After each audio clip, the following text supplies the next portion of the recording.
Hello and good evening. Good morning, everyone. Welcome to today's Breakfast with Boom. I am your host, Mr. Boomstick XL. And ladies and gentlemen, we're going to open up the show with some breaking news. Some breaking news that had this entire panel laughing our bloody heads off for the last 15 minutes. The green room itself could have easily been a show, but we obviously had to start at 10 o'clock. We're going to wait for people to kind of file in. I have an amazing show for you, but more importantly, you can't have an amazing show without an outstanding panel. And that is exactly what Boomstick has delivered. Not only do we get King David, the prophet, not only are we getting the subtle voice of the DPS podcast in slow-mo backslap, which may be slapping down Sony today based on the news that we just got. We also have Dreadpool. We also have Crispy Bomb making his return. And hopefully, at some point or another, we will have some representatives from PlayStation Nation in BitCloud Gaming and Mr. Badbit who have not arrived as of yet. I'm not sure if there's an emergency meeting going on at PlayStation Nation where they had to go and leave us dry, but we will find out soon enough. King David, first of all, you have been not only killing it with the profits, with the information bombs that you've been dropping. Tuesday's incredible special edition episode of ILP was monstrous. I mean, if you missed out on this 3+ hour show, I don't even know if I can, make you say that you're a gamer. It was incredible. Not only did they have Colin Moriarty, which by the way, I'm a fan of and have been for years. They had, Hogue Law drop by and drop some major knowledge. And the third cat, Lord something. I don't know who he is. I've heard him on the show. Undead. Yes, Lord Undead was there, and he was dropping some massive knowledge bombs. Great show. Welcome to today's program, and you are already laughing, so it means it's going to be a good one. What's going on, everyone? He's talking about a Lord Undead of lordsofgaming.net. Yes. Our esteemed colleague. Listen, that show was incredible. We don't do shows on Tuesday, but again, you had Colin, so we were working with him and his schedule. So what I decided is that on that last Sunday, so that y'all didn't have a void in your listening pleasure, we gave you the King Kong versus Godzilla, or the Godzilla versus King Kong review, spoiler review. Yes. It was a great, fun show. And we're doing more stuff like that. So I'm so happy to be here with you guys. When Boom hit me up, I was like making sure that I clear my schedule and making sure that I was here. So, Boom calls, I come. Well, I definitely appreciate it, and we have a lot to really get into. Of course, we're going to open up with breaking news momentarily, but slow-mo backslap. Got to say thank you so much for joining us. You just, again, I happened to reach out to you and said, are you off on this particular Friday? And he happened to say, yes, the bat signal has been answered. You've been doing some incredible work, you and, of course, Gaming Forte at the DPS podcast, as well as your own channel. Thanks for joining us, dude. Welcome. Thank you for the invite, and it's very timely. I would say that because you're about to get some unfiltered slow-mo backslaps, and we absolutely love it. There's nothing better than unfiltered slow-mo backslap, folks. I do want to thank you again for just always being supportive. As you've always been, and then also want to give some shout out to King David and the Iron Lords, because that podcast you guys had with Colin was it was fire, dude. I loved it. It was great. Such unfiltered just discussion, and really getting some of the news that Colin dropped. I mean, did not expect that. Yeah, I loved it. It was great. It was great. So some of the best talk I've seen. Just so far this year, it was great. It was awesome. Thank you. You know why I enjoyed it. Besides, obviously, like I said, I'm a fan of Colin Moriarty, and if you don't like him, okay, I hear you. But I dig his stuff. He's very centered. He's very who he is, right? Yeah. Mm-hmm. What I loved about it is his deductions and criticisms of PlayStation came from a PlayStation gamers, a diehard PlayStation guys point of view, and he kept it 100. And I Yeah. think that is what you have to respect about what happened on that show. But let's continue with our guest making his return. Took a couple of weeks off to take care of some personal family business. The best voice in the podcast business, Crispy Bomb. Welcome back. Oh, I am back. Game Pass is king. Game Pass is king. King is Game Pass. So you got the he's got it under him. He's got the cape under his sweatshirt right now. Thank you, sir. But yeah, it's good to be back. What is up, chat? And yes, yeah, it's been a crazy 2 weeks. I've been almost chomping at the bit, and I'm glad I come back. And there's more stuff to talk about. Oh, wonderful. Well, you timed it perfectly. You timed it perfectly. Like I said, King is here, Slow-Mo's here, you're here, and of course, the one and the only Dreadpool. Welcome to the program, dude. How you feeling? Oh, good morning, everyone. How's it going? I am feeling great. I'm actually done with work, so I am a little on the sluggish side today, but Well, it is Friday, so thank goodness. yeah, it's Friday. As soon as we're done with the show, I'm crashing out. So, but yeah, let's do this, man. Let's do this.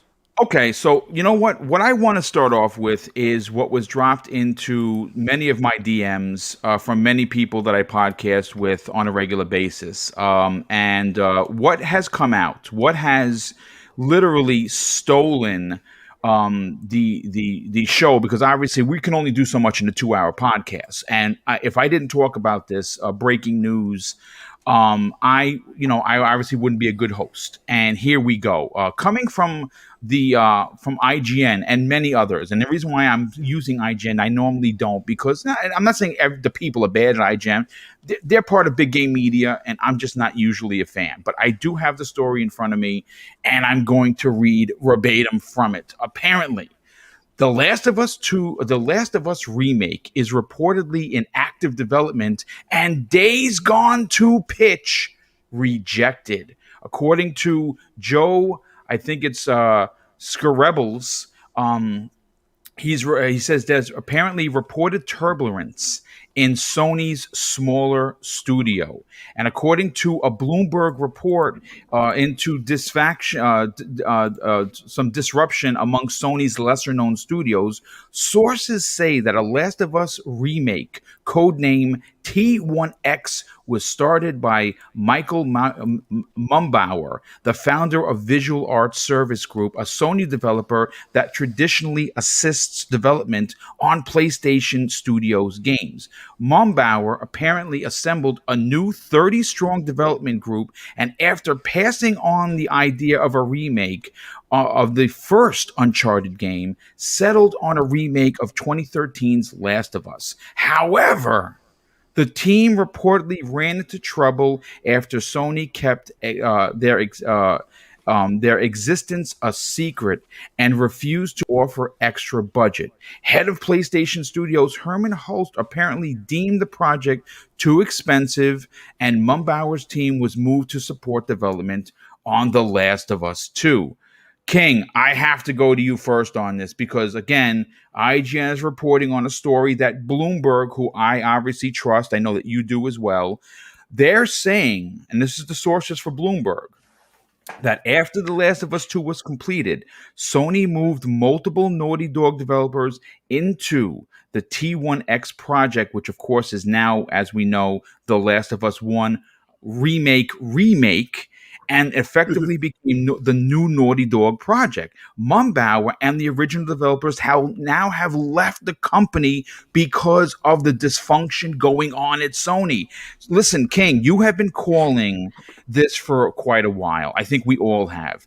There is something going on at SIE, and it's not good. I mean, just look at some of the headlines. MLB The Show, a first-party game for Game Pass subscribers. Well, I mean, I listen. Free. I told y'all before, and I do appreciate the new developer that we have at Microsoft for Sony Studios dropping day and date. I appreciate it, but go on, Boom. Sorry. No. I mean, listen, I want to get your opinion. I mean, if you look at what has been going on at Sony, let's just pull a few of the stories in the last, let's say, 7 days. A first-party Sony-developed game in Game Pass day and date for free for Yes, us. thank you.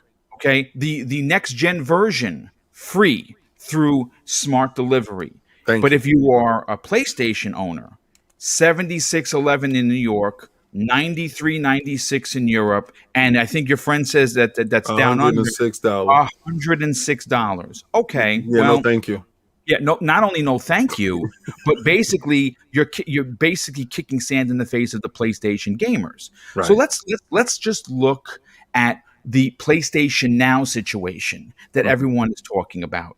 They go and Sony's answer to this Game Pass bomb, and of course this is coming off the heels of Outriders and Octopath Traveler, Yeah. all different A's in the realm of AAA, single A, indie, but all big games nonetheless. Yeah. They drop Avengers, not bad, but it's a game that's dead, and Borderlands 3. But here is where we get into the weeds, folks.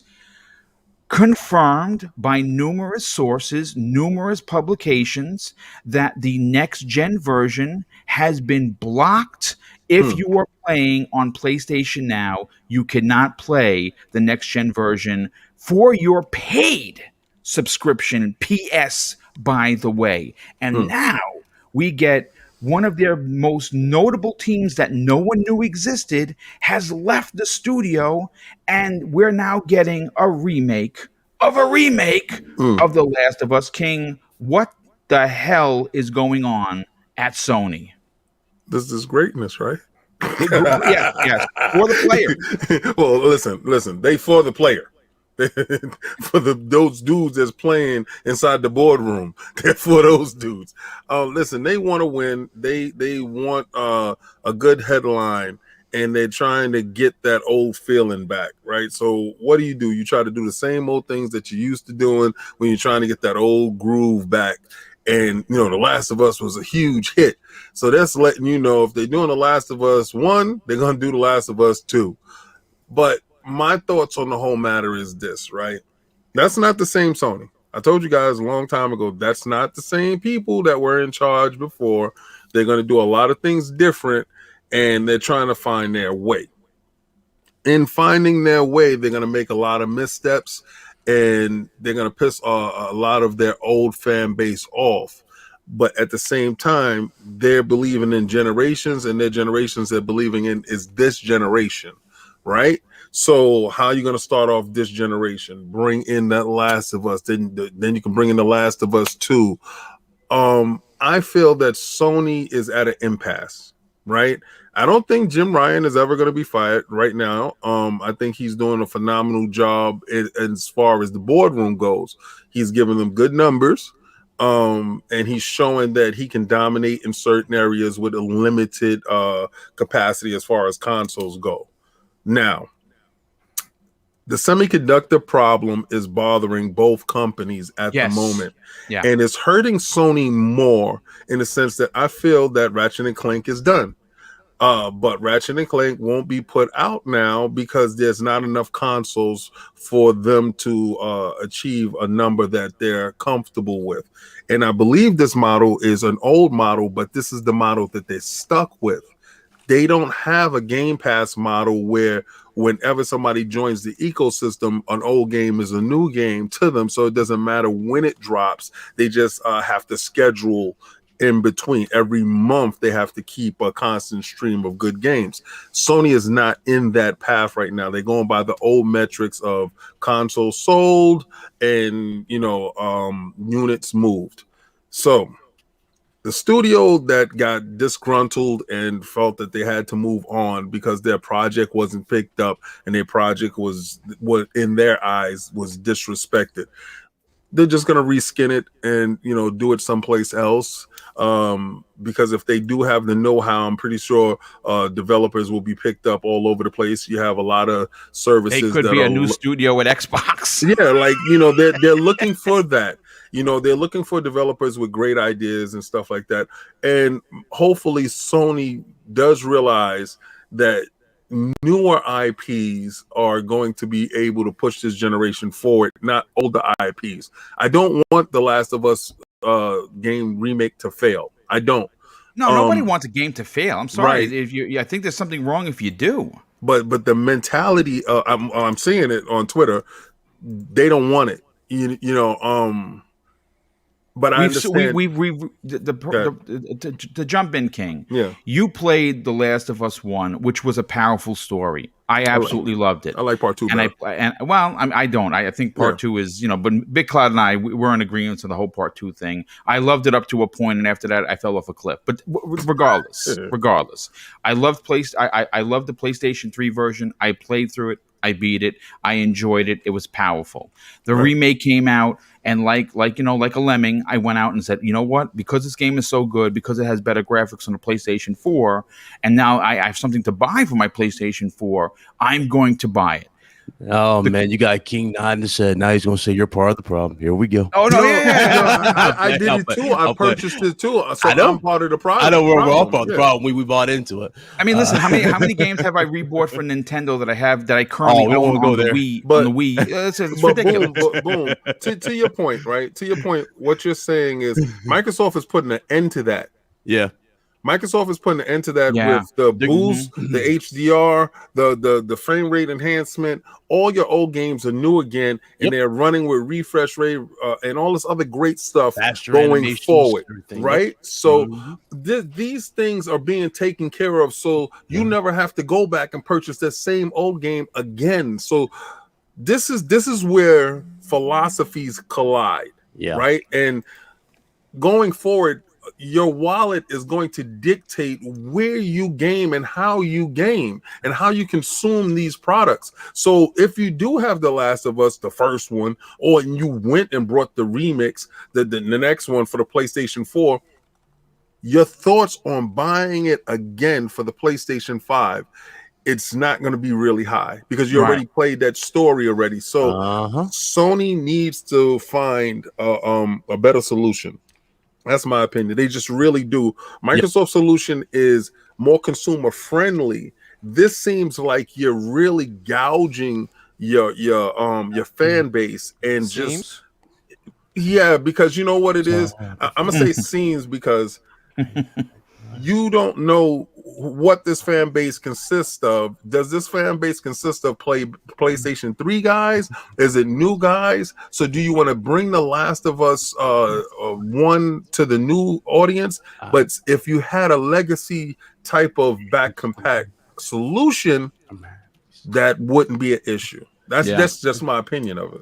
No, I mean, and you make a tremendous point. First of all, Bill Cloud, welcome to the program, brother. I'm going to come to you after in a second. Glad to have you back. Missed you tremendously. Love the energy and, of course, knowledge you bring to this show each and every week. Slow-mo backslap. You've been sitting there and you're biting your nails. I could see it, and you want to jump in. What are your thoughts on this? I mean, listen. Some people on the interwebs are considering this as a massive L for Sony. I mean, listen, it's The Last of Us 1. It's a great story. I don't think it needs to be remade. I think that Naughty Dog would be better served doing something else. But apparently Sony thinks something otherwise. What are your thoughts on this developing story? Well, and I've been kind of dealing with some of the fanboys on Twitter right now because the corporate shills are out and they got to defend their favorite piece of plastic. But I don't like the direction that they're going. I think that when you've been developing games and you've been really successful at publishing the games that you developed, and you've been using a certain method to do that, you've been allowing your developers the creative freedom to make what they want, but then looking at the final product and saying, hey, this, or not even just the final product, that's too late, but looking at the product throughout the development process and saying, this doesn't work. We need you to fine tune things here and there, guiding it towards a quality product. I've always praised Sony for their ability to be balanced in that, being able to make sure that the final product is something that the developer is proud of making because it's their vision, and yet something that ends up being a highly critically acclaimed game that sells well. Now what I'm seeing is they're just like, no, we're just going to keep remaking what we used to do. You're taking teams, AAA studios, and then you are now changing them into co-development studios, or at least attempting to. You are taking smaller teams, not even giving them the budget to do what they wanted to do, finding their second attempt at a game acceptable, and then slowly transitioning them into a co-development studio or support studio for Naughty Dog as well. What I'm seeing here are moves that we see publishers do from, like, say, EA, for example. Like that's something that EA has already done in the past six or so months when it came to the developer for Need for Speed, I believe. And so these are the kind of moves that I'm not used to seeing from Sony, and I'm somewhat disappointed because I was considering their ability to give us a new IP that actually hits. Instead Which we of heard, Slow-Mo. Yeah, instead of rehashing with your who name find me someone that won a Last of Us remake. I don't know. All I know is that a couple of about a year ago, we heard that they were pitching a space IP for Naughty Dog. I don't know what has happened to that. So, quote unquote, a rumored space IP. But I think this is a step back. And I believe, based on what you're saying, you do as well. Oh yeah. And I think the fruit of this, whether this turns out poorly for them or not, won't be seen for some time. I know that there's some people that may look at it right now and be like, oh, well, the quality of content hasn't dropped yet, Slow-Mo. And I'm like, well, it's 2021. These are moves that they're making that like won't actually turn out well or not until like 3 years from now. I don't think quality is the problem.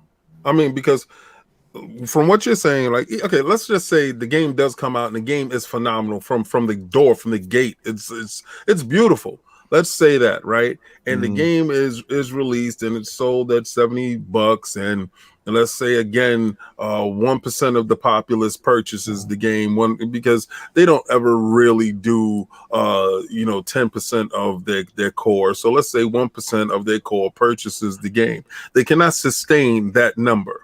That number is not viable in today's market. Well, Jim Ryan said that already, right? Yes. So they have to change that whole strategy. And I think what you're saying is when you're trying, it's like playing a game of football, whatever sport you're playing, and you have a lead, right? And you notice your team changes how they start to attack the game. They're no longer attacking and they go in a defensive posture. They start to play a dime or a nickel defense. They're on their heels, right? And just to protect the lead. And what happens? They wind up losing. Yes, right? Exactly. Yeah. That's exactly my point. This is what they're doing to me. Yeah. And now,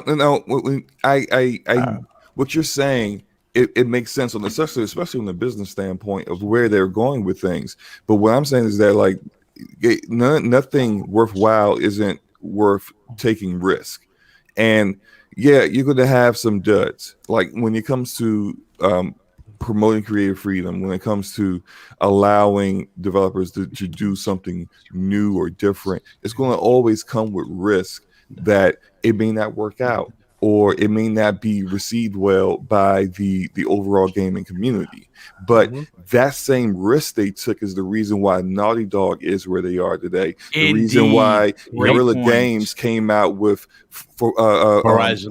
Horizon. And I mean, if they, back the way they are right now, they wouldn't allow Guerrilla to do that. That was a different regime. This is why I'm saying this is going to be a problem. This is going to be a problem. The horsemen are gone, bro. The horsemen are gone. Sean Lane's not there. You don't even know where he is. Yeah, and I say this all the time. You can say whatever you want about Sean Layden. He was my favorite PlayStation representative because you know what? When he came out on stage, he was genuine. You felt his excitement. Like you wanted to hang with Sean Layden. I know I certainly did. And that guy, obviously we saw even Shu. I mean, Yep. like his power has basically been so diminished that Trip. he's not even relevant. And these are people that made PlayStation great. Dude, Jack Tretton alone Yeah, brought that Jack- energy to the Jack stage was a- when they first showed Yeah, the PS4. Jack was a businessman, but Like, he was smart. Yes. yeah, they were smart. So, wow, That man. stuff. Okay, so I told y'all guys from the beginning when I saw the regime change and they was moving people out of position and they was taking people and placing them in basements and weirdo stuff like that and telling them, okay, well, you're the boss of the indies. These situations, when you have a regime change, you don't know the philosophies of those individuals until you see their first actions. I already told you when Jim Ryan got in there, he cut the price of the PlayStation now and he cut it down, and he made certain moves that people were like, what's going on over there? He's a numbers dude. 100% Jim Dance Moves Ryan is a numbers dude, and he's tapping to his own tune.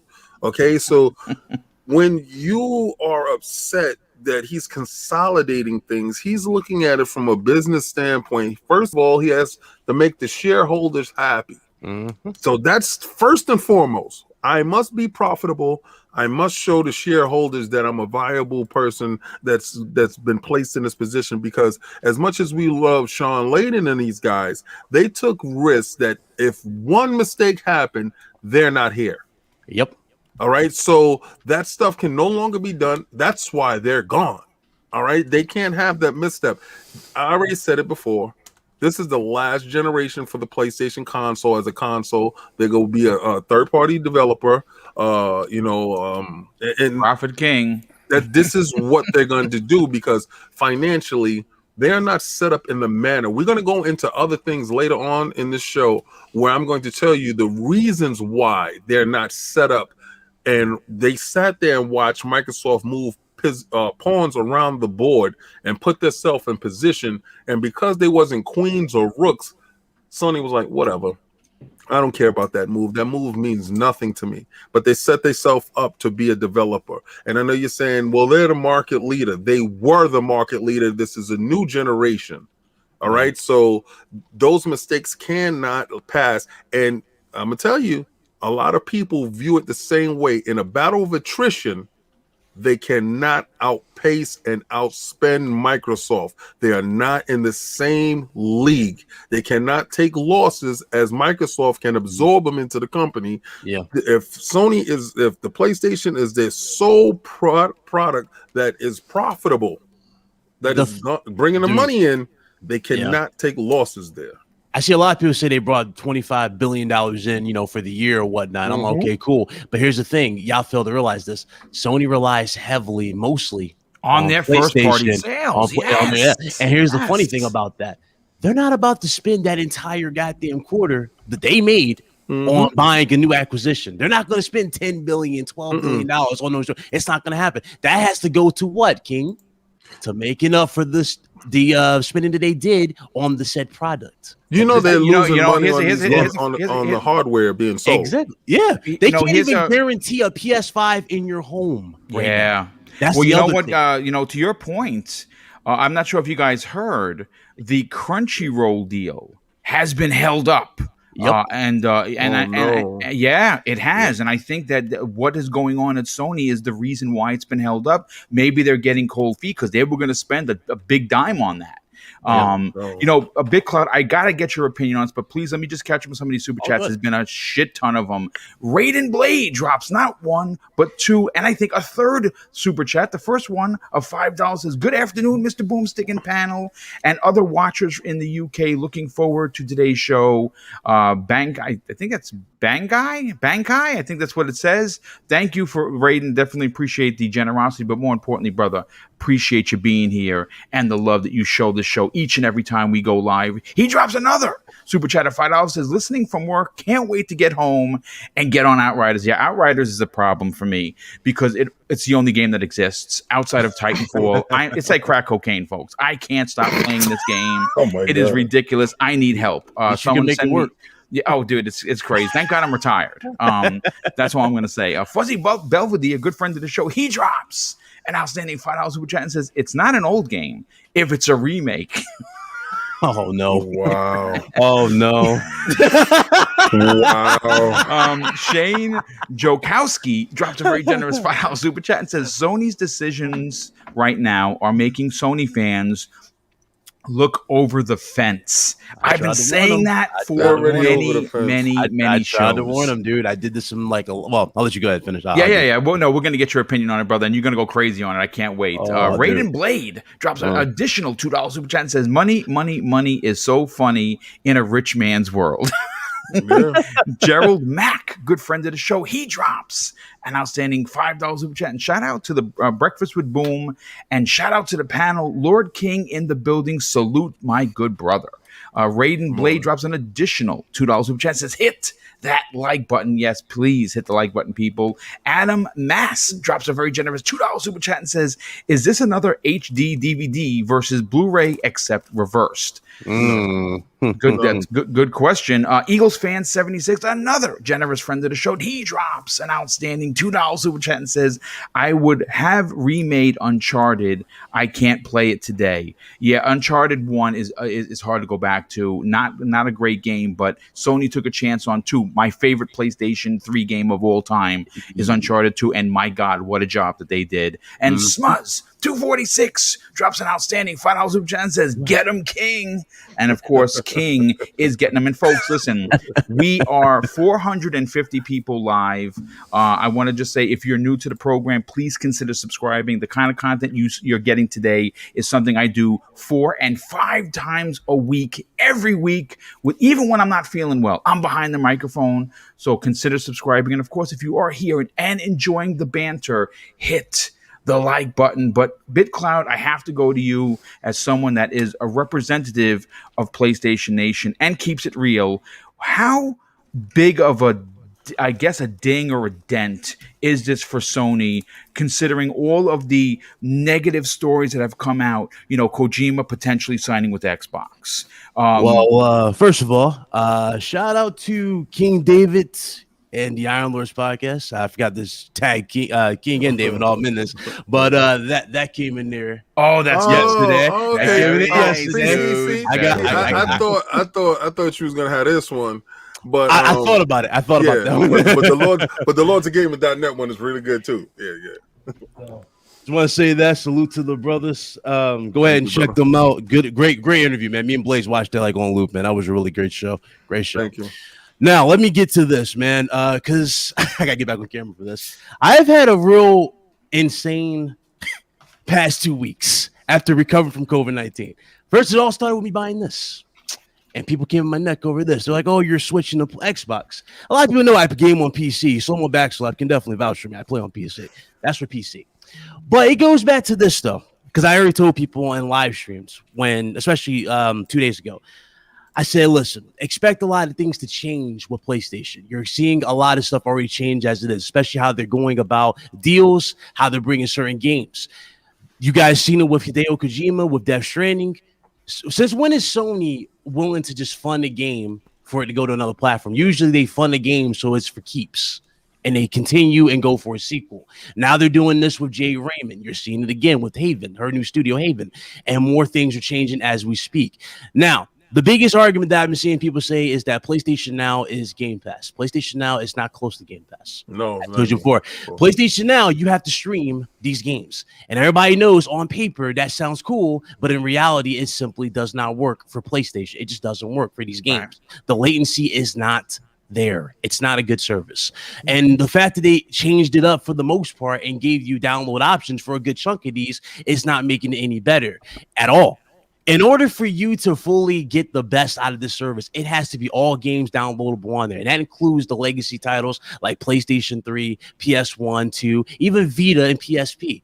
The funny thing about it, though, and you add more credits to this, they just shut down the PS3, PS1, and Vita stores. So you already lost a big chunk of your library right there on those stores. And a lot of games are not even in PlayStation Now, like Resistance 1. Where is Resistance 1 and 2? That's not one of my favorite PlayStation 3 games of all time. That's not on the service. What else is not on this service? You have a lot of games that are missing. I think Jim Ryan has a plan for that. I mean, okay, I just want to say one thing, and I don't want to jump into your part, but I feel that their removal of those things, they will quell your worries, but they will also do it at a benefit of them. So if you own these titles, like they said, you're able to go back in there and, you know, play your titles, but they would probably take all these titles and all this stuff and package it into a PlayStation Now, PlayStation Plus like type Plus, of thing, and charge you more money to get it. But I think they're not going to let the content die. You know, I hear guys, you know, worried about it, and I know if you own the stuff, don't worry about that part. You know, right. But you know, for future purchasers, I believe they will have a solution for you. I don't think they're going to let that die. I know as a businessman, you're not going to let some of your assets just sit on the floor and you're just going to close the door. I don't see that happening. Yeah. But the question is, you know, when and how soon you actually been doing this. You know what I mean? They already bought the Azure servers. You know what I mean? The longer they wait, Microsoft can be getting closer to even bigger deal. Like, I'm not sure if they're going to do this, but if they can get something like EA and allowing like Madden day and date in Game Pass. Oh, that's going to come. If that comes, you already know, King. That's going to move. That's going to move platforms. Boom. That's going to move everything. Yeah. Okay, so that's what I say. Cause Boomer know what we was talking about in the background. Mm-hmm. Oh man, there you go. If that comes, you already know it's gonna be a lot of change faces. But to stay on topic with this thing, man. Even with them changing everything, doing PlayStation Now, etc., like this, not having all the games downloadable, it automatically opens up the plot holes for a lot of stuff that you guys are seeing now. I remember I said this and I had people like, oh no, I buy all the PlayStation games. I'm sitting there going, listen, Sony cannot release any game. They can't remake any game and just charge you $70 for it. They just simply can't, especially if it's something as simple as The Last of Us 1. First of all, what exactly are you expecting for this game and a remake for Last of Us? What are you expecting? What can you possibly do? Oh, 60 FPS? You couldn't do that in a natural patch for PS5? Yeah. You couldn't do that for PS5? That makes no sense to me. Exactly, for free. You can't do that for PS5? No. What this basically is Sony going, hey guys, PS5, we're going to hold out on this until this, and we're going to give you this for $70. And you know what's going to happen. It's going to be 4K, it's going to be $70, and it's going to have X amount of features to like ray tracing, etc. If they even do that much and give you the game for $70. I think they're gonna give you the whole kick and caboodle. I think you can get some scenes from different angles, a little bit of fleshed out stuff that they wanted to show, more like a director's cut, more like a Snyder cut of it, type of thing. I honestly believe for a true fan of it that you're gonna get different eyeballs on it. But again, I don't feel that right now. This ain't it. That's ain't it. Yeah, this really ain't it. I can understand The Last of Us was like 20 years old. I can explain. I can accept that. If it was 20 years old, okay, fine. But Last of Us came out like we just got the remaster for PS4. I don't understand this. It doesn't make sense. It doesn't make sense logically. Can I ask you a question, Big Cloud, in response to that? What are your thoughts on the straight up denial and of the zombie game? Yeah, of Days Gone 2. Yeah. Oh, dude, I was about to get into that. Again, this all ties again to people who like to cap. They like to cap on the internet. We buy these games day one. We paid $60 day one, $70 day one. If that was the case, Days Gone would have already been funded and ready to go out the gates. Yep. And I remember I offered. I think Crispy was in the chat. Remember I talked about this for a Game Pass option for PlayStation, and in a sense, I was talking about Tony Polanco's point. And people were like, oh no, that doesn't make sense. Oh, that's just raw. They're gonna lose their quality in the games. I've never seen Sony drop quality in their first party studios. Never drop quality. All that's gonna do is just give them recurring revenue. That's it. And it's an option. Yeah. That's all it is. It's an option. And King, this is the thing that people are believing. Let me know what you think about me this. now with that. This is what's killing me. What's killing me is they go, oh, y'all just want to rent games, but here's the thing. Y'all don't never want to buy them. They're not getting rid of the option to buy the games. You can still buy the game. It doesn't make at a sense. 20% It discount. don't make sense in 2020. Like, come on, stop. 2021. Like, stop. That logic don't make sense to me. Check this out, right?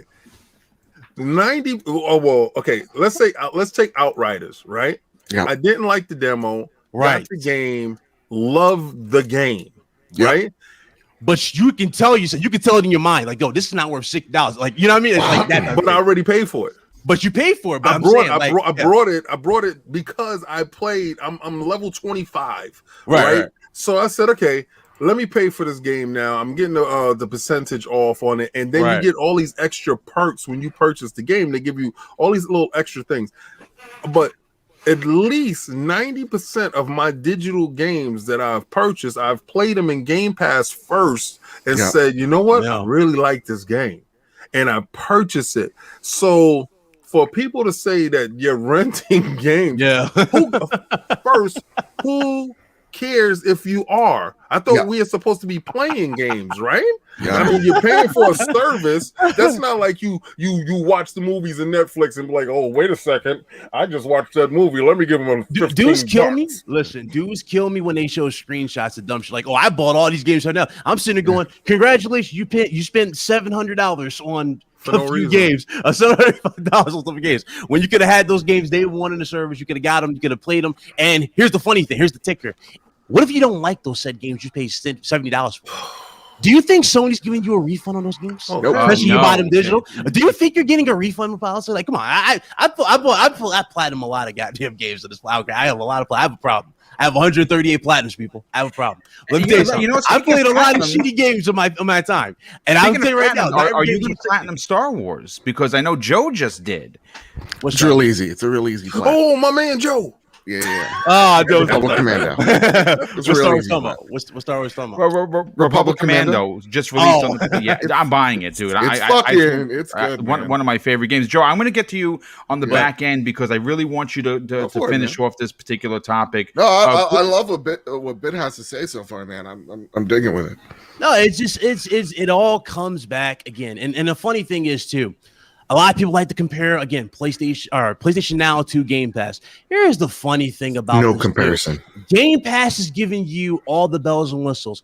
Why in God's name is Sony blocking the PS5 update of Marvel's Avengers through PlayStation Now? Oh no, they want you to buy that.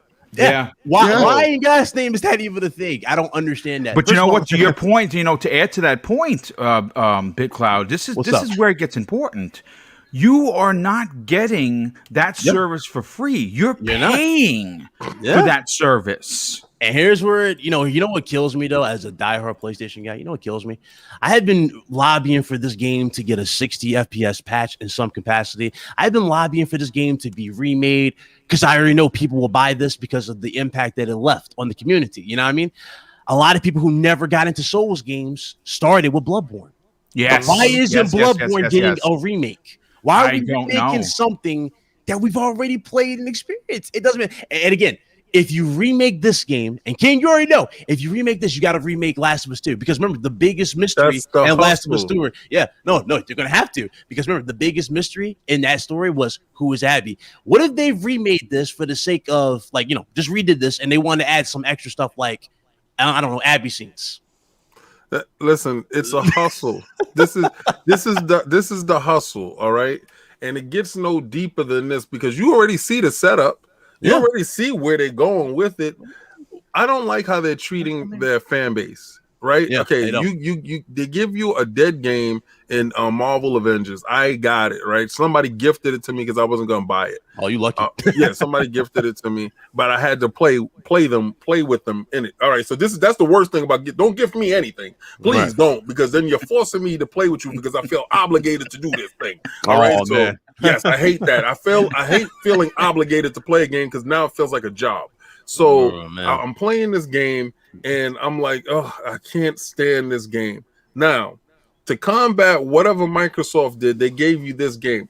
And they didn't even say, yo, you know what? Let's give them the full kit and caboodle. We don't have that many PlayStation 5s out there. So all those dudes who were lucky enough and fortunate enough to get it, that supported us, who got it, however they got it. Yep. Let's give them this game that nobody's playing with all the stuff. Nah, we're gonna give them the old one. So for that, then you just have a PlayStation 4. And why are you doing this to your public? Why are you doing this to your fan base? Your fan base deserves more because they're supporting you, even though you have nothing out there, and you're giving them something dead, and you're not giving them the something that can maximize what they probably spend $1,000 for.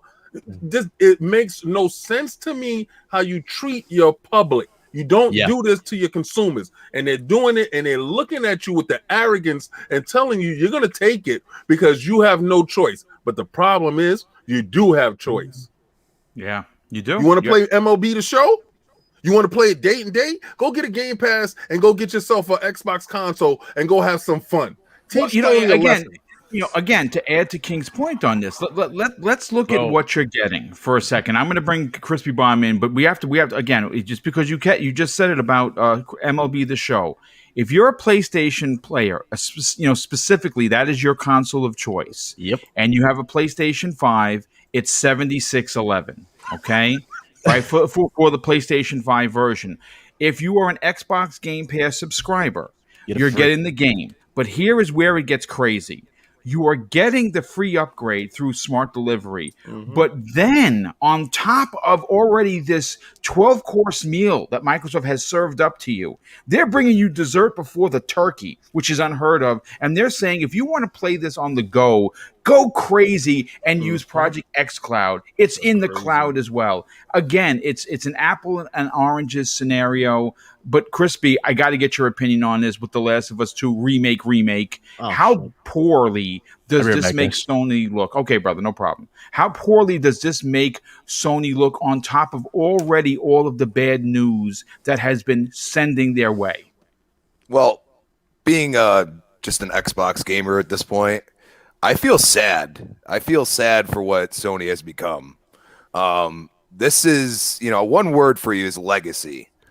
And the amount of titles that I can still go to enjoy because of what Phil decided to do way back, 2016 or 17, when he said back compat and everybody went nuts. Remember that? Yeah. Well, that just seemed like, we're going to be able to play our old games. Cool. But all of the work that they did in the back compat team allowed what we have today, which is making the up-resed versions actually look next gen, and just by the back end work that they did to begin with this back compat team. That's where I go and say Sony went another route. They said, we're going to continue to do the same thing we've always done. We're going to give you a remade title because we spent a lot of money. We always got to give Sony credit. They go all in on most of their games, especially in the PlayStation 4 generation. They really went all in and making almost movie-like experiences. But it comes at a cost. And that cost is now becoming more and more apparent with other parts of their company, not doing well. And, we just saw the other day that they're in talks with Netflix to get, even Spider-Man staying in Netflix and stuff like that. They're doing this out of necessity at this point. And the one thing I say, and this is the concern, and King, I'm with you. I think they're going to be a third-party developer at some point. Yeah. And I think, imagine, and this is just tinfoil hat. Imagine this Last of Us remaster goes to Xbox. And it says PlayStation Studios, because as soon as they've rebranded to that, I've been saying this for almost a year now. They are doing that for a reason, and that reason is to be able to sustain their great development teams and have a reason for them to be there, because the hardware aspect lately has not been doing well for them, and especially with their TV stuff, like they get their butt whooped by LG. Even like Vizio and TCL are selling more than Sony. You know what I'm saying? We all know that TCL is the preferred television of the PlayStation gamer. So, King, I am actually fucking insulted. Oh my God, King just killed me, bro. I knew something would come out of saying TCL. I knew it.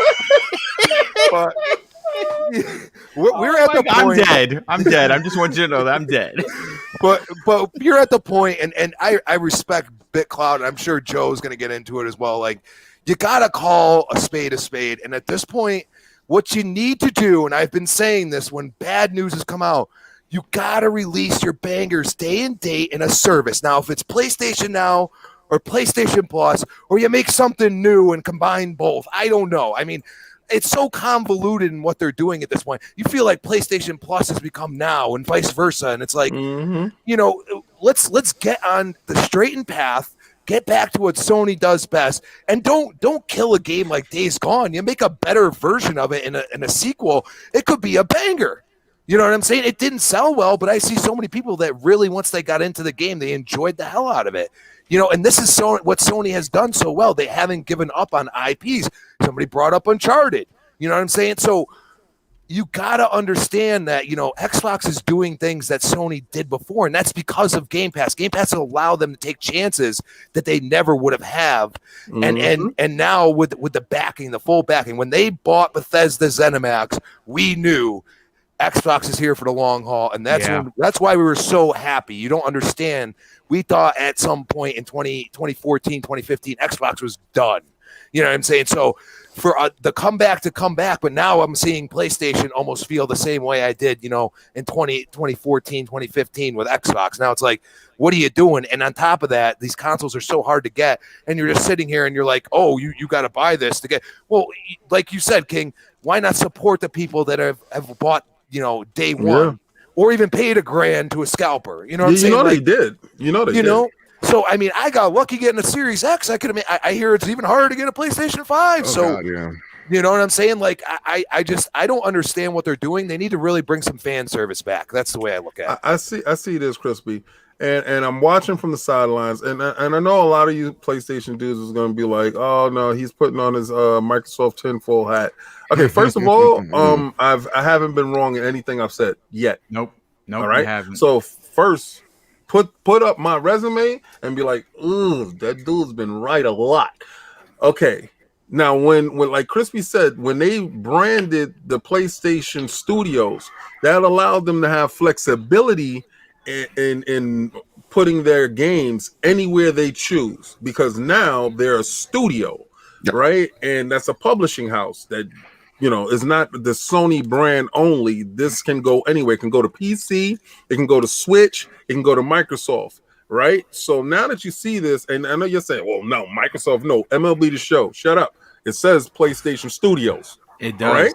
Got you. Right? Got you. Told you this was going to happen. But this is a testing bed. Now, let's just say this, right? Let's just say every person that has Game Pass, and I'm just maybe, let's just say half of y'all. Let's say the 15 million of you dudes go and download MLB The Show out of spite. Right? And let's say 5 million of you dudes that day actually play it to the fullest because you like it. They have not seen numbers like that in MLB The Show in years. Yeah. Right? Yeah. And that will show Sony, why are we struggling with semiconductors and getting these consoles out and worrying about sending back consoles that don't work or controllers and stuff like that? Why are we losing money over here when we could just make money hand over fist in a program that's already set up for our followers will follow us over there? Crispy might be dead right when he said The Last of Us ain't even being made for y'all. Right. It's being made for us. You know what? Listen, all I know is that it's a bit of a head scratcher. What a way to open up the show. I have to grab Dreadpool, and then I'm going to get Mr. Badbit, who is chomping at the bit to get in here. I'm dying. Dreadpool, before I get to you, brother, I have to catch up on some of these super chats because it's really just the generosity is unbelievable. It's going crazy. New type Gunpla drops a very generous $5 super chat and says, after the first hour of The Last of Us 2, who the hell wants a remake of The Last of Us 1? Sony's acting different.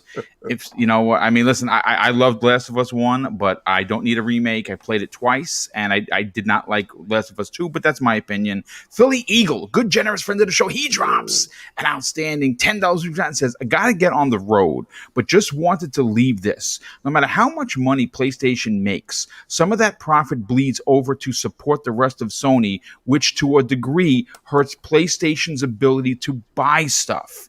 That's a great point. Lord Roughness, and he says this after dropping a file super chat. Wow, Boom! To use one of your famous quotes, my God, big up Slow Mo King, BitCloud, Chris B, Dreadpool, and now of course Mr. Bed All Star Panel. Indeed, it certainly is. Thanaros drops a very generous $5 super chat and says the Last of Us remake is most likely a safe space for Naughty Dog to get familiar with the PlayStation 5. Xbox has done this as well with Gears Ultimate and with the Coalition. You know what? You might be right on that. Eagles fan 76, a generous friend of the show, he drops an outstanding $10 super chat. Says PlayStation version for gaming is so split this gen. Buy $70 gen next gen upgrades. Maybe put games into PlayStation Plus. Put other games into PS Now. Is not growing. The problem is that he says it ain't growing. The problem is they have their games all over the place with what is the focus? And that's a great point. Lobo drops a very generous $5 super chat and says, I'd rather have a redo story of The Last of Us 2 over The Last of Us 1 remake. Gerald Mack drops a very generous $5 super chat and says, I saw a recent tweet that said Outriders was the #1 selling game on Xbox, even though it's an Xbox Game Pass. How about that? Imagine that. Yeah, Lord Roughness drops an additional $5 super chat and says, All-Star Panel complete. What up, Joe? How you guys are killing it. Thank you so much for that. Chaos Mite drops a generous $10 super chat and says, I'm afraid of Sony losing and dropping out.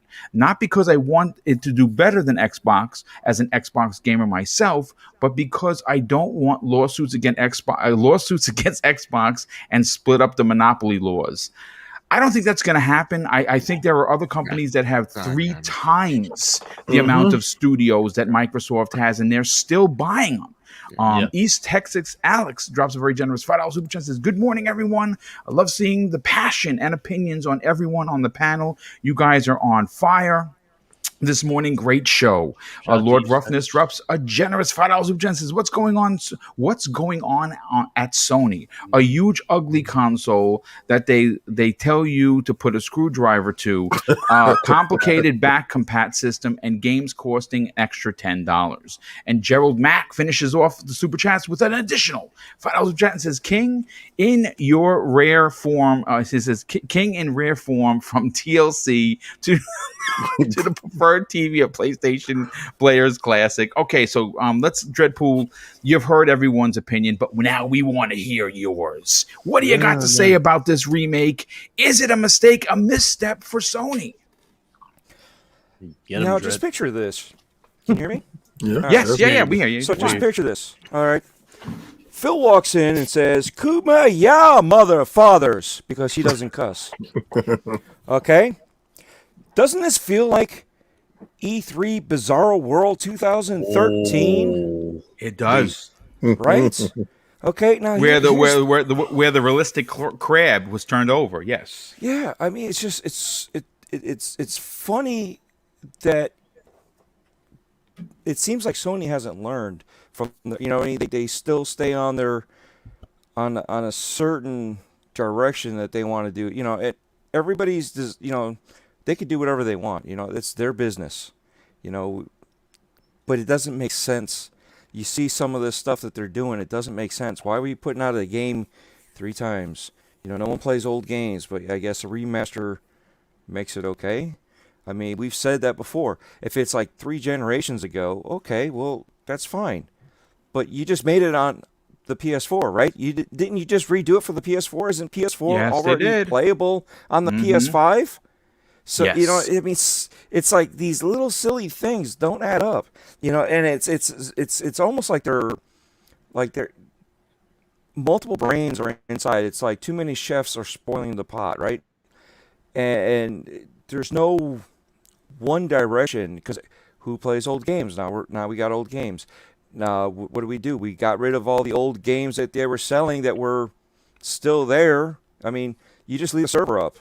If you want to play this old game, here you go. You can still buy it, and you play a PS3 version. You download it on PS Now or whatever, because I guess not all games are downloadable, obviously.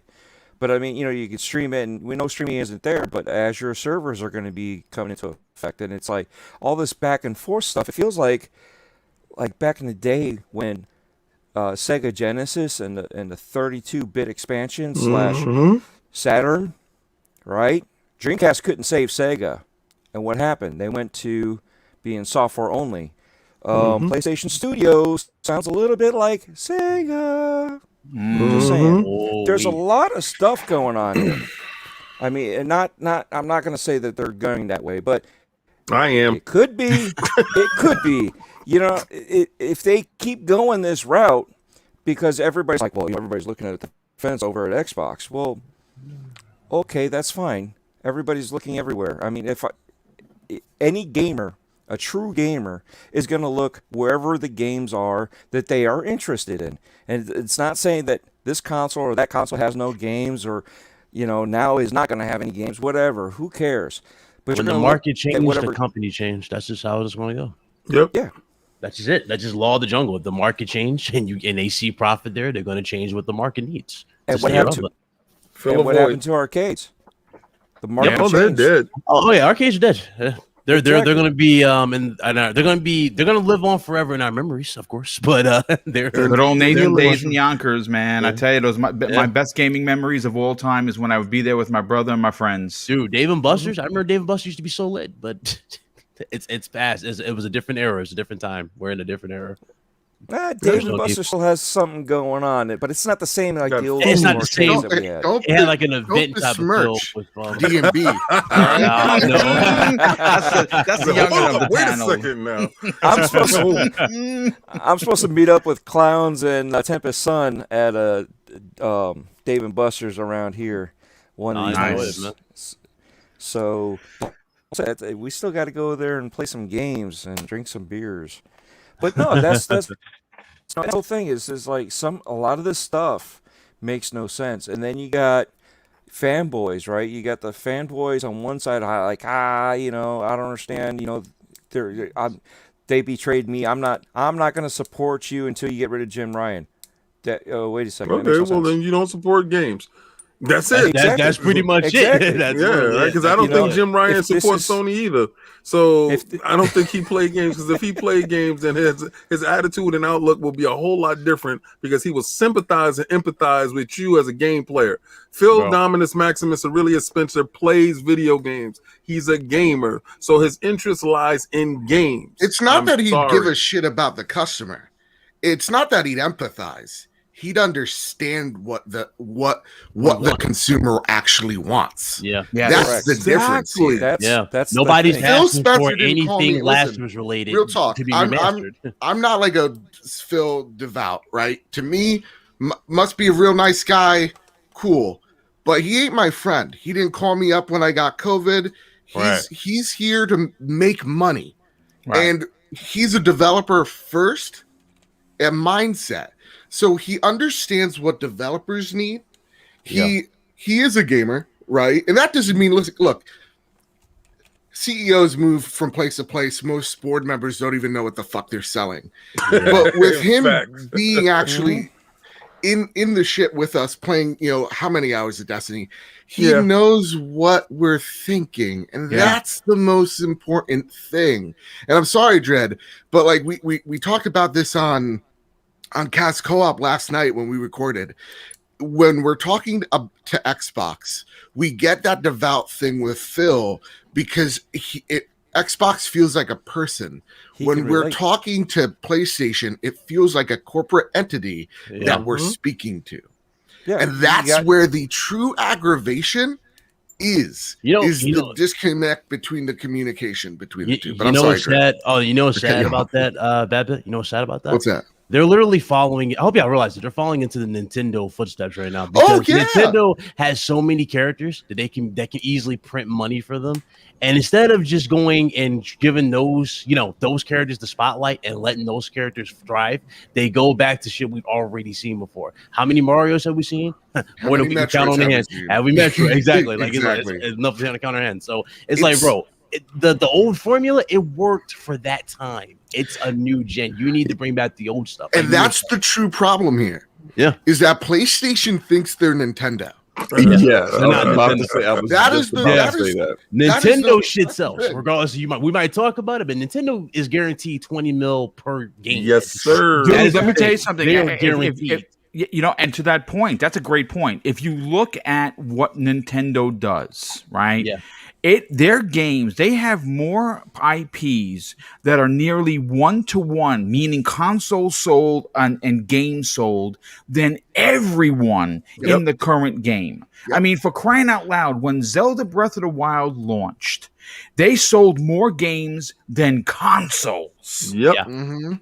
Look at Animal Crossing, selling 35 million units. Bro. Ridiculous. First You year. look at that game, you're like, what is the appeal? This game is It's- selling ridiculous records. It's nuts. And Nintendo doesn't need a Game Pass because they obviously see that the Nintendo fans are willing to literally buy fucking cardboard. Right. Yeah. So like they have that market $80. by the balls. No way. Didn't they throw on an additional $20 because for the ones that had the Nintendo branding too? It's like, wow, really. I literally Yeah. had one person threaten my life over me saying Labo sucked. And Yeah. let me tell you, and people going, That's it's awful. not like regular cardboard. I'm like, fuck off. I'm not. with this. It's cardboard. This is different They said this cardboard. is cardboard. Like it's cardboard, my This is guy. It's cardboard It's card. trash. Here's the thing. I saw the report from He was like, get a Bloomberg. 3D printer. You can replace the cardboard. I'm like, Yeah, nah, I'm like, Chief. what the fuck? I'm not doing that, Chief. I'm not doing that. I saw the report from Bloomberg today, right? I woke up, I was reading it while I was eating breakfast. And when I saw the Last of Us thing, and a lot of people here were like, why? Even me, I'm like, yeah, why? I get it. The controls have been dated, but why? Guys, this makes perfect sense. What's Yeah. coming out in a year or two? The Last of Us show. movie. The show. Let's Yeah. go. Mhm. This thing's launching side by side with that Last of Us movie, and people that are new to the Last to the lore, of Us yeah. or to the TV show, they're gonna want to play the game, Yeah. and that's how they're getting them in. So, like, yeah, we may go. I'm not gonna play the Last of Us for the fucking fourth time for sure. I'm not gonna do that. I'm not doing it. It's But not worth it. At the same exact time, I know it's going to bring in new traffic to that IP, and they want to make it as good as it can hold up. So yeah, no, I totally understand The Last of Us being remade. That makes perfect sense business wise. At the same exact time, for what is it? Days Gone. I'm here to say something here. Real talk. Yeah. Real as rain. When the fuck did we give a shit about Days Gone? Like, look, that game came out, and I'm not capping for Sony, gang. I didn't like that game. I thought it was meh. I thought the Fine. game had I potential. put 30 It had hours a in. lot. I had a lot of potential. I saw Yeah, it like and I hear it's great Uncharted. now. That's how I looked at it as. I saw it as like when I saw the first Uncharted bad bit. Yeah. Well, like the first Uncharted wasn't that great. Like story was great, but gameplay, all the glitches, it wasn't a perfect experience. It was Ben's first true Right. AAA game. And yeah, look, it wasn't for me. And if I'm looking at it through a business end of people knowing me for Horizon, Uncharted, Last of Us, God of War, Spider-Man, I'm looking at that going, okay, so this one didn't work. Yeah. Because it didn't sell the way we wanted it to sell. It was profitable, but didn't sell the way we wanted it to sell. It didn't reach or connect the way we wanted it to connect. It didn't reach the quota that they wanted. They were Yes. expecting some big numbers, and it It, just was, didn't it do was released at the wrong time. Yeah. Right now, had that game been released at the beginning of the PlayStation 4's life cycle, We'd be it's we'd a be talking different- about. Yeah, it's a we'd be different, different. IP. It was released when they were releasing their triple The A bangers. You Yeah. know, And that's the And reason why they- Ghost of Tsushima is getting a movie and Days Gone is not getting a sequel. Pretty Well- much, like that game was a sacrificial lamb to Last of Us 1. Because remember, Last of Us 1 ended the gen for PS4, and Yeah. that was it. I'm gonna tell you, this is where the just- philosophy change happens. Had Sean Layden still be in You position, would have given him one more shot for sure. Yes, game they would have, would Joe. get Great another point. But shot. at the same exact time, at what cost? Like we could sit here. There's and no play Monday- cost. No, it's no cost, It's at no cost. If, Because like- if you can do Destruction Derby All Star crap, Yeah. you can definitely do a game of this caliber. Yep. Don't give me this. You know why Destruction Derby crap got out?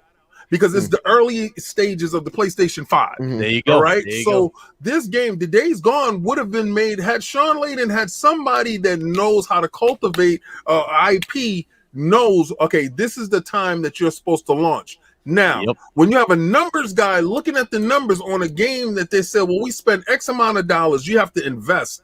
They don't have the money to invest under Jim Dance Moves Ryan's eyes, right? His eyes is telling you, we don't have money to invest in that right now. I'm not going to put that money there. Yeah. And it's exactly the reason why PlayStation 4 did so well.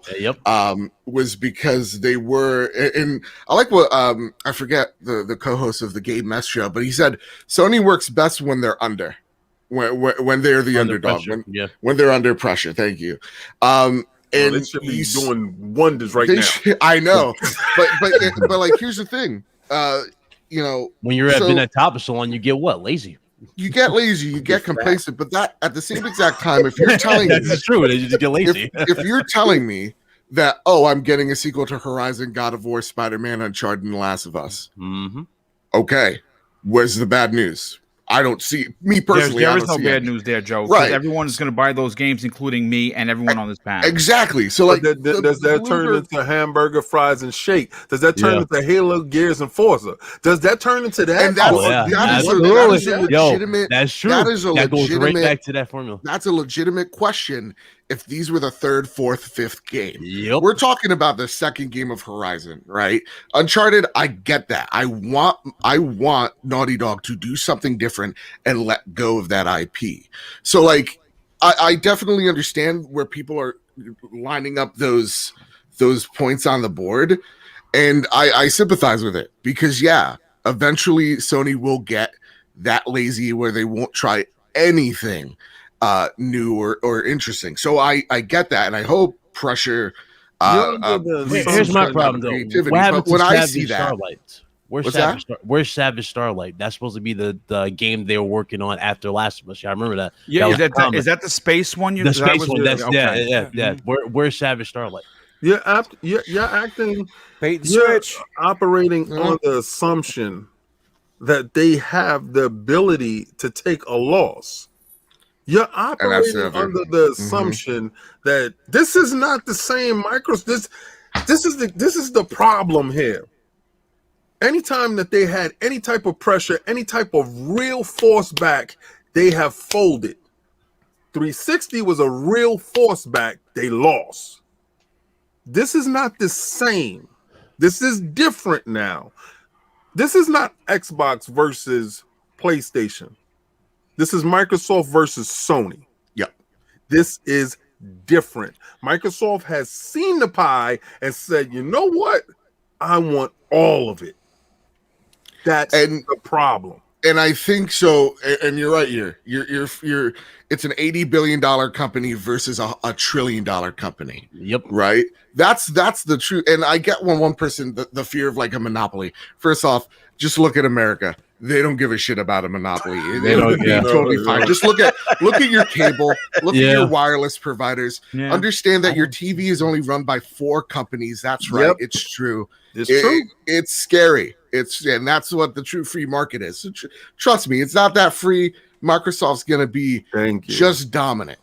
At the same exact time, we know PlayStation can't drop the buku bucks for a literal Game Pass competitor. All that cash they made goes directly back into the studios. That's literally it. They don't have that flexibility. Like exactly, they're not like before where they were like in Walkmans and in your TVs. The problem is that PlayStation needs that backing by Papa Sony. They need that financial risk that they can then build a platform somewhat to Game Pass. I've said this on many shows. What it kind of spells like to me is PlayStation Now needs to go. And when they talk about PlayStation Now, they call it a PlayStation 4 service. It's just, at the same exact time,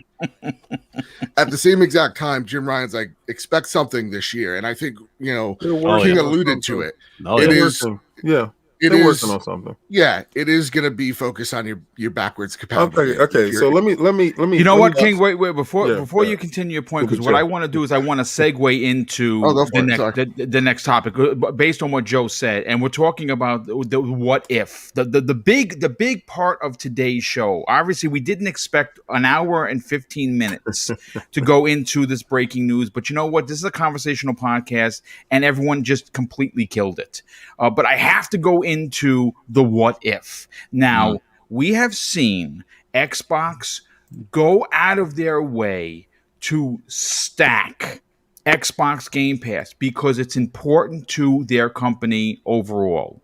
They don't care. Again, everyone cares about console sales, but it's not their first care. Their first care is trying to get to be a 50, 100 million subscriber like a Netflix, like Disney Plus, like a Hulu. They're trying to build the foundation. Yeah, so how are they going to do that? Well, they've already shown us that, and the last week has proven that with Octopath Traveler and Outriders, and this is what's crazy. Outriders is the number on Xbox is the number one selling version of it with Game Pass, the free service that you don't have to buy. It's crazy. And now, obviously, MLB The Show. So let's move that aside. What the hell else is Killer Phil gonna do? And I think that if you look at my thumbnail, we had rumors pop up this week that not only are some big AAA bombs coming, but one of those AAA bombs might be Battlefield 6. And if that turns out to be a reality, OMG, look out. But on top of that, I think we're going to get, again, this is my opinion, and I'm going to get everyone's on the panel's opinion about this. I think that we are getting Mass Effect, the Ultimate Edition, simply because of the relationship that they have with EA, and obviously it is Game Pass? Yeah, I think it's a day one Game Pass game. I think it's going to be announced shortly. And I think we're going to get some big announcements, even bigger than that. And King, I want to go to you first on this, and then I'm going to go to Slow-Mo because you guys are our guests. And then I'll get everyone else's opinion on this.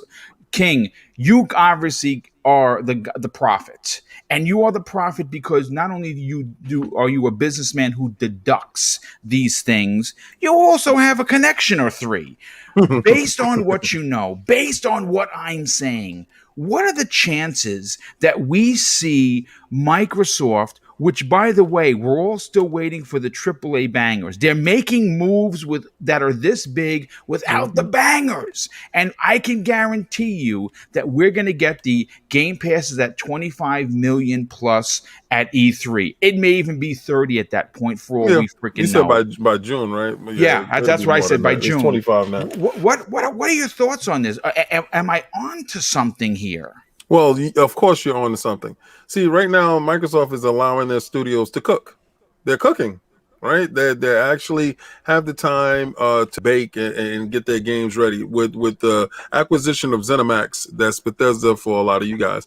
With the acquisition of ZeniMax and all the studios that they have there, whatever games that they were cooking, those games are probably a little bit more longer in the tooth than the games that Microsoft original studios that they purchased. And I think it was 2016 or 2018. It was E3 2018. It was announced. It was the 5 that they bought and the one that they made, and ever since then it's just been all boom. Remember when I told you the number? Remember that? Remember I told you the number? And you was like, "No, I can't." And I told you, and then okay, right? So, all right. So, because I kept telling him the number was high, and he's like, and I was like, right? All right. So. All right, these studios are allowing they're getting a chance to cook now with games inside launching in Game Pass that are being successful. These third-party titles, Square Enix knew that they couldn't take another loss like they did with the Avengers, right? So if you look at the bottom of the Outriders, it says Azure Games Labs, right? Now they have the benefit of having servers for these games, so that's an added benefit for getting these games running. Hey, you could throw it on our servers, this, that, and the third. You can work this out in a deal that lessens a lot of the how you can say costs to a third-party developer. Also, we have the cloud, so your games could be played here and there. It gives you more flexibility when you coming as your third party. When you say that you think these games are going to launch there because of their business association with EA only wants to make money. The more eyes on EA games, EA knows that they can make more cash. All right, so they're already inside Game Pass, and they can see the metrics themselves. Actually, EA is the catalyst for a lot of these other guys coming over, because EA has seen profits soar, and games that weren't being purchased or played are being purchased and played because they're in EA access, and that's inside Game Pass. They still make revenue. People think, and people keep saying that Game Pass is free. Game Pass is not free. It's a subscription-based service, and I can pretty much assure you all 25 million people didn't pay $1. Okay, so my son doesn't pay $1. He actually pays for his. His is actually being paid for. All right, so but he's happy as hell.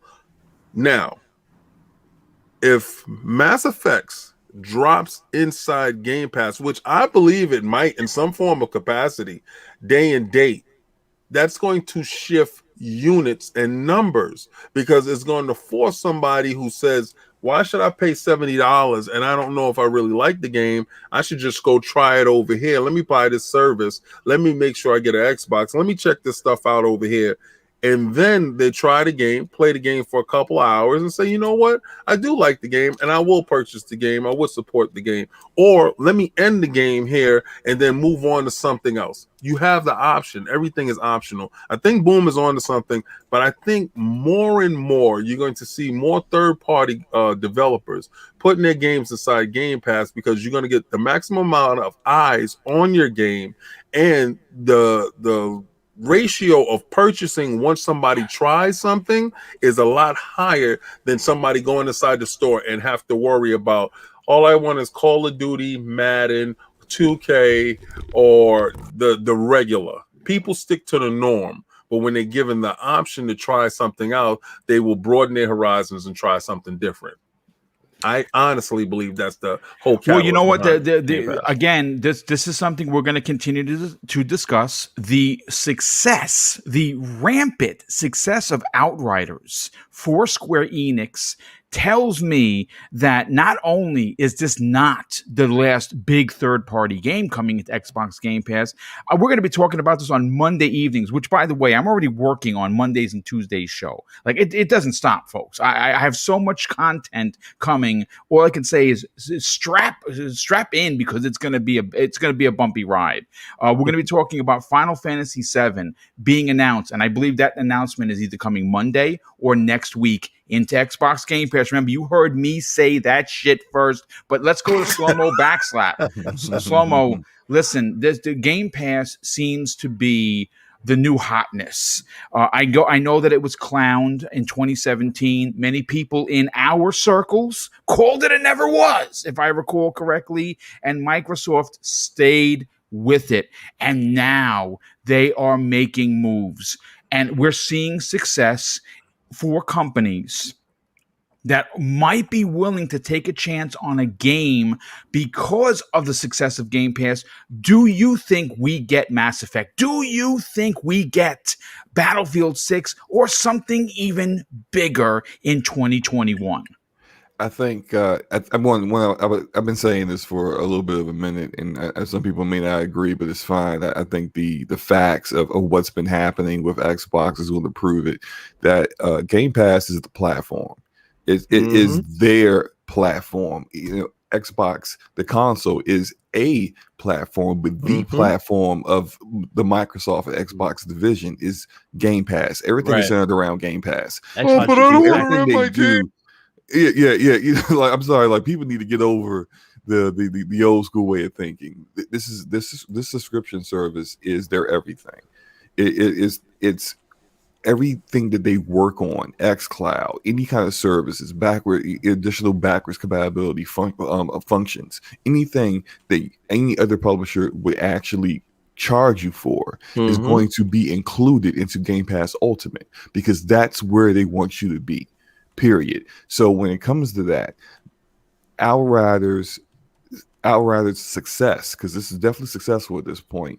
This is a game that 3-4 months ago nobody was talking about. Yep.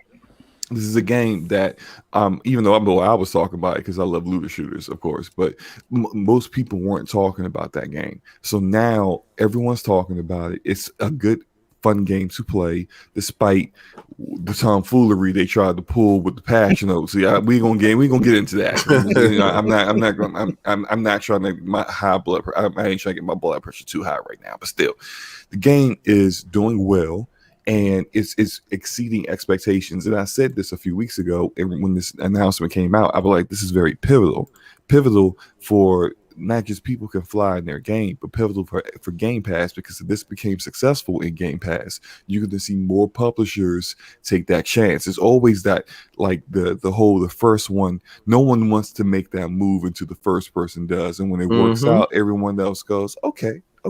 So now Outriders wasn't like a big budget game. They clearly put more money into that trash Avengers game. Don't know why, but here we are. You know, this game has already outsold it. Not outsold it, but like outperformed it in regards to having a consistent player base. Quality title games that people actually want to keep installed on their console of choice, whatever. Now we're seeing that. I do think we're going to get at least 2 more big games coming out this year that will go into Game Pass based off of the success of Outriders in Game Pass. Now, Mass Effect Legendary Edition, I can see that being one of them. If you think about what they would like to do with Mass Effect, with BioWare, Mass Effect is a classic trilogy. Yeah. Everybody on this panel recognizes the how that trilogy is one of the best video game trilogies ever created. But then you got newer gamers coming up. You got newer generations that never played the game. You want to get them invested into that ecosystem, into that IP before you drop Mass Effect 4, which they are planning some years from now. What is a great way of getting that done? A great way of getting that done is to put it into Game Pass, where people don't have to put that dollar value, they don't have to spend that entire amount to try it out. And if they could invest it into the story, as we all know they would, because the story is amazing, then with all the improvements with Mass Effect 1, because it's clearly not as good as Mass Effect 2. Kingdom, I'm going with that. I see nothing wrong with Nito sitting there like, but that would get people invested and excited. So I can definitely see Mass Effect Legendary Edition being it. Now, Battlefield 6, I'm not quite sure about, because I do know that Battlefield 6 is going to be, it's been a while since we had a Battlefield, and they've been trying to get this game with Frostbite update 3.0, which it clearly needed an update. Shout out to the homie Dizzy for his love of Frostbite, but the game, the engine needed help, right? So I think that they probably is going to be their marquee game this year. I don't think they want to put that in Game Pass, because I think they want to plan that as a more traditional launch where they're going to have. Absolutely want to. Really? Yes. So? I don't know. I think we'll Real see talk? more publishers. I think we'll see more publishers put like not their most prized release of the year in Game Pass, but like the second most one. I feel like at hold the this candle point, to Call of Duty. it's any game that wants to make up ground or wants to make that market share is coming to Game Pass day and date. Battlefield has wanted to make Call of Duty bleed for a very, very long time. This is exactly how you do it, because the real talk, there's going to be Battlefield, Halo, and Call of Duty launching in the fall. So who's going to lose? Who's gonna lose? Yeah, exactly. You have You know what? everything to To gain. Joe's point. You know what? This is Joe. Great point as always. Because That was from Ains, by the way, from last night. I can't take all the credit, but okay, but you know what? I will. To both your point and Ains, who we love on this show, people are calling saying that Call of Duty took a step back. They went back to the 1950s with Vanguard. Nobody wants a World War II Call of Duty, but they're delivering it. And I think now, finally, we're getting the modern follow-up to Battlefield 4 with Battlefield 6. Of course, they're going to team up with Xbox because, again, just look at the sales numbers. Sales numbers went up for Outriders in Game Pass. Mm-hmm.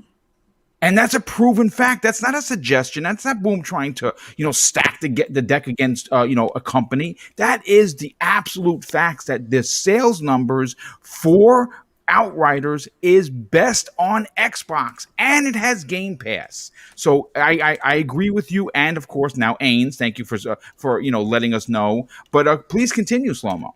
Well, yeah, look, yeah, the facts are that the sales go up when those games go into Game Pass. Yet we still have publishers risk averse to it. Mm-hmm. And so I think that even though there is data that suggests that this would be a good move, especially considering that your past Battlefield didn't do as hot as the previous ones. You haven't come out with one in a minute. The franchise isn't forgotten, but it's clearly not on the same level as it once was in the past. You want to get more. You want to avoid adding barriers to get people back into it, especially if you think it's going to be a great title. How do you make a hot song?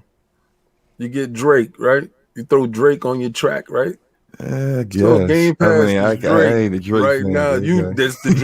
Drake is the stimulus package. You put Drake on your joint gonna go platinum. It's gonna be charting. So right now, Game Pass is Drake. You want that stimulus package? All you gotta do is just slide over Drake. Drake. Aubrey.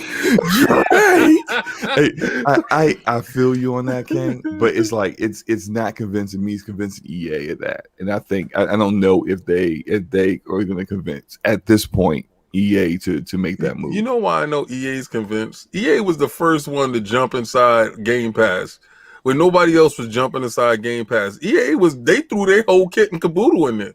They threw both legs and both feet inside Game Pass. I haven't played Madden in years. I stopped buying Madden a long time ago on a PlayStation. You ain't missed nothing. No.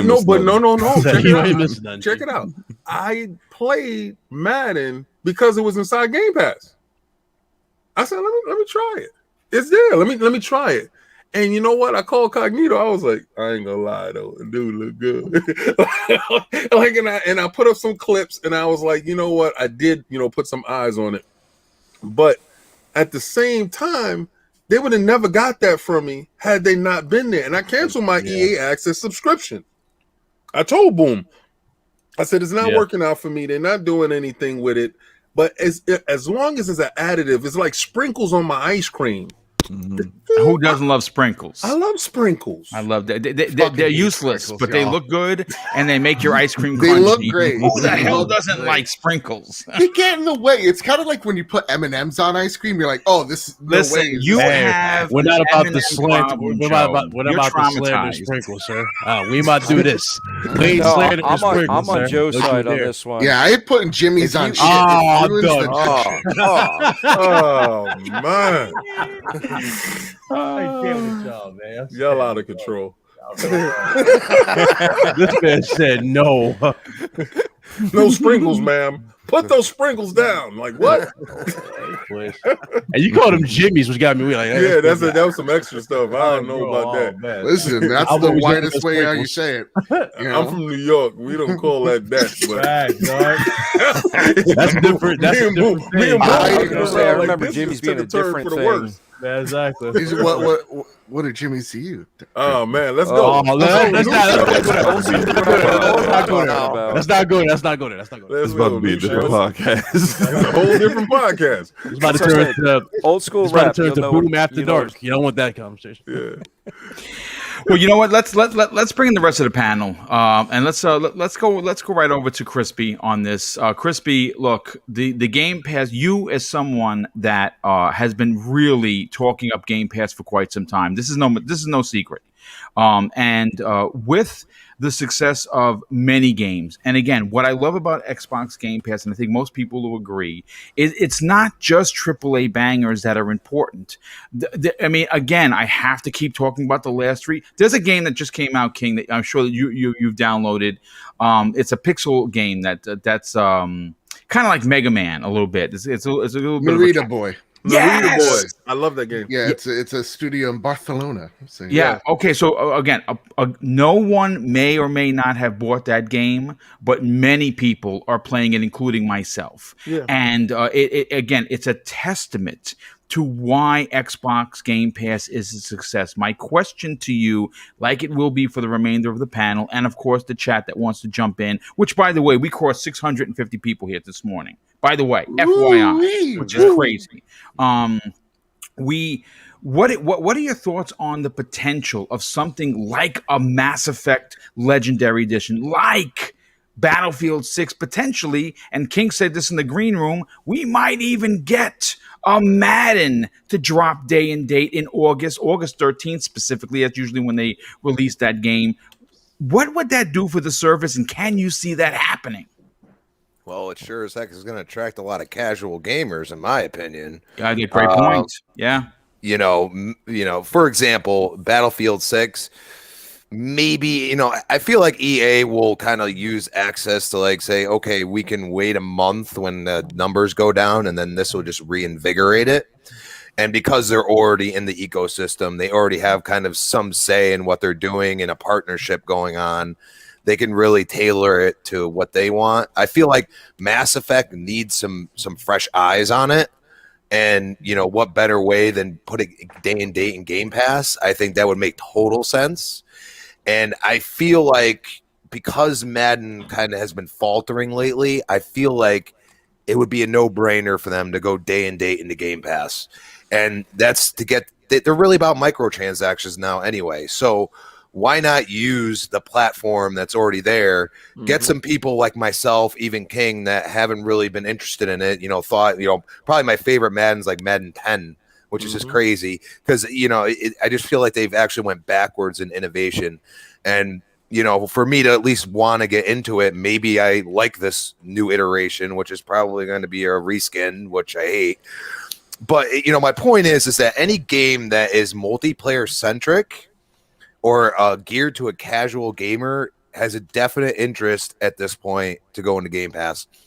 And a prime example right now is, of course, Outriders. Yep. They literally, I think the servers were that bad because they didn't realize what they did. They didn't understand the amount of people that they're going to get as soon as that game was available on Game Pass. And, to see all these games getting sold after it already being in Game Pass is crazy. And people don't understand it. A lot of us don't even get it. But then you go and look at somebody like me. I get all these games on Game Pass, a lot of them that I would have bought. But then, I take a chance and I have really, I'm with a lot of people. It's kind of broken for me right now. But Cyberpunk, I went and bought it. And I would have never went and bought it if I had to buy, Gears and whatever other games I've downloaded on Game Pass. You know what I mean? I was going to buy Outriders. I didn't even know that it was going to come to Game Pass. That was a shock to me. I haven't played a baseball game in years. I mean, MLB The Show, that's going to be huge for me. Yep. I mean, there's been nothing worthy of my time to play as far as baseball, but I used to love it. I used to play RBI all the time as a kid. And even when 2K was still making baseball games, I played them. So the value proposition for not only the gamer, but also the developer, because it's clearly there at this point. You have so many devs coming out and defending Game Pass at this point when people say stupid stuff on Twitter, that you have to realize that this is now a platform for developers. I love it. What if they turn Game Pass into the sports pass? Like, you have MLB The Show, you have Madden in there, you have your basketball, your 2K. What if that they start launching those sports games day and date inside Game Pass, that is a paradigm shift. That's just think about how many people play those games. Just think about that. And for somebody to go and say, you know, if Madden comes day and day, do you know how many people are going to be so mad on the PlayStation side? I'll be dead serious. Like, no, don't say that, because nobody buys games in Game Pass. Don't say that. No. You know what? I want to just jump into King's point here. I want to read the list of games that are currently in Game Pass and or coming to Game Pass. Listen to this sports lineup, folks. Okay, this is confirmed. Football Manager 2021, MLB The Show 21, FIFA 21, NBA 2K 21, Madden 21, NHL 21, and PSE 21. Every sport, including the latest UFC, by the way. Yeah. I mean, again, look at the value. If you are just a sports guy or gal, this is a smorgasbord of sports for you. And OPS, by the way, you can play the big AAA bomb that everyone's talking about in Outrider. You know what I'm saying? It's an incredible value that continues to just really take up the conversation. But please, by all means, continue. Oh, I'm good. Go. Oh, okay. You know something that I don't, not enough people talk about. All right, so this thing's called daily objectives that you have in Game Pass, right?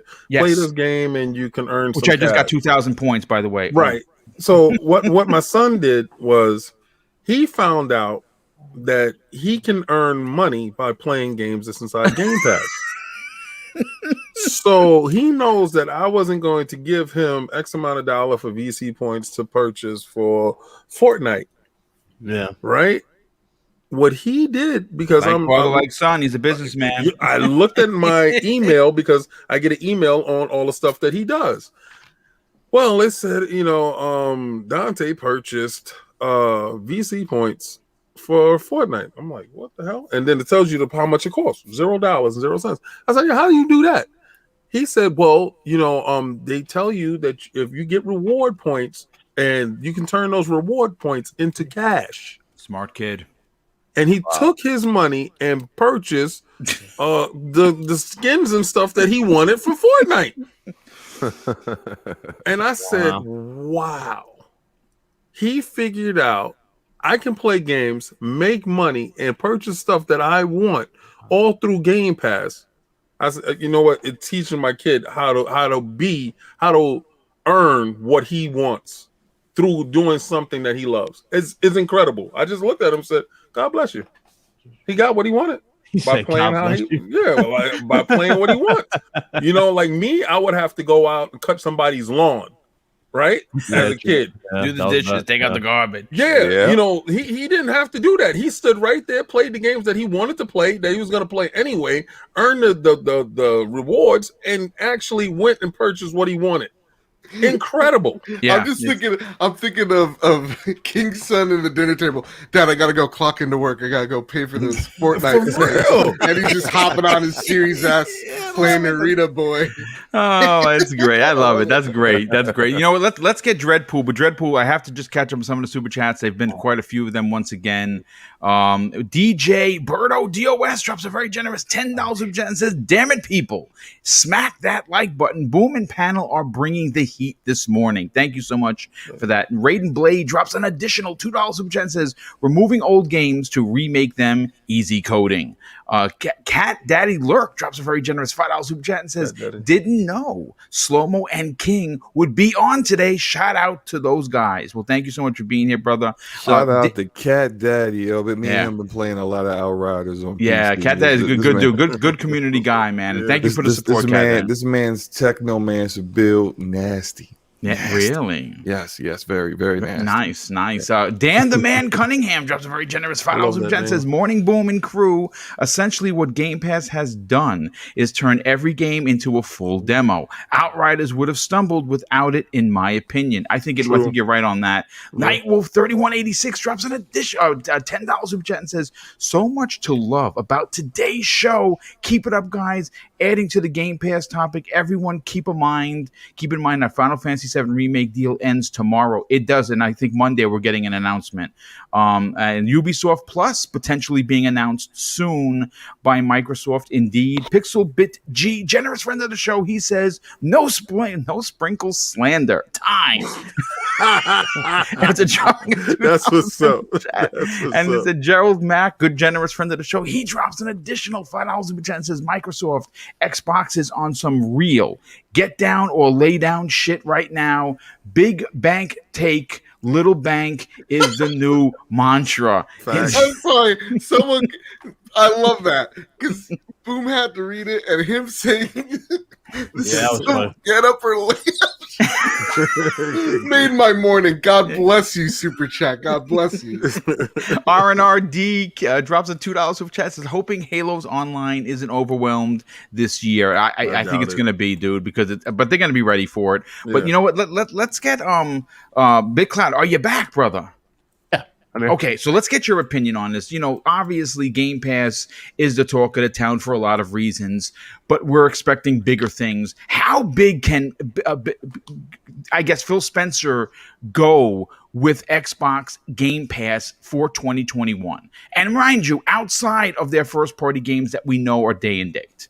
Yeah, if I'm Phil Spencer, I'm going for all the big multiplats being in there day one into the service. So obviously, if you could get Resident Evil Village and Outside Village in that shit. But anyway, to go with what was it? What was the game? What was I think you said it was Battlefield 6 and Battlefield Mass 6. Effect. Yeah, Mass Effect definitely I see happen. Battlefield. Here's the thing. Battlefield has always wanted the Call of Duty crown. They always wanted to be the best shooter, period.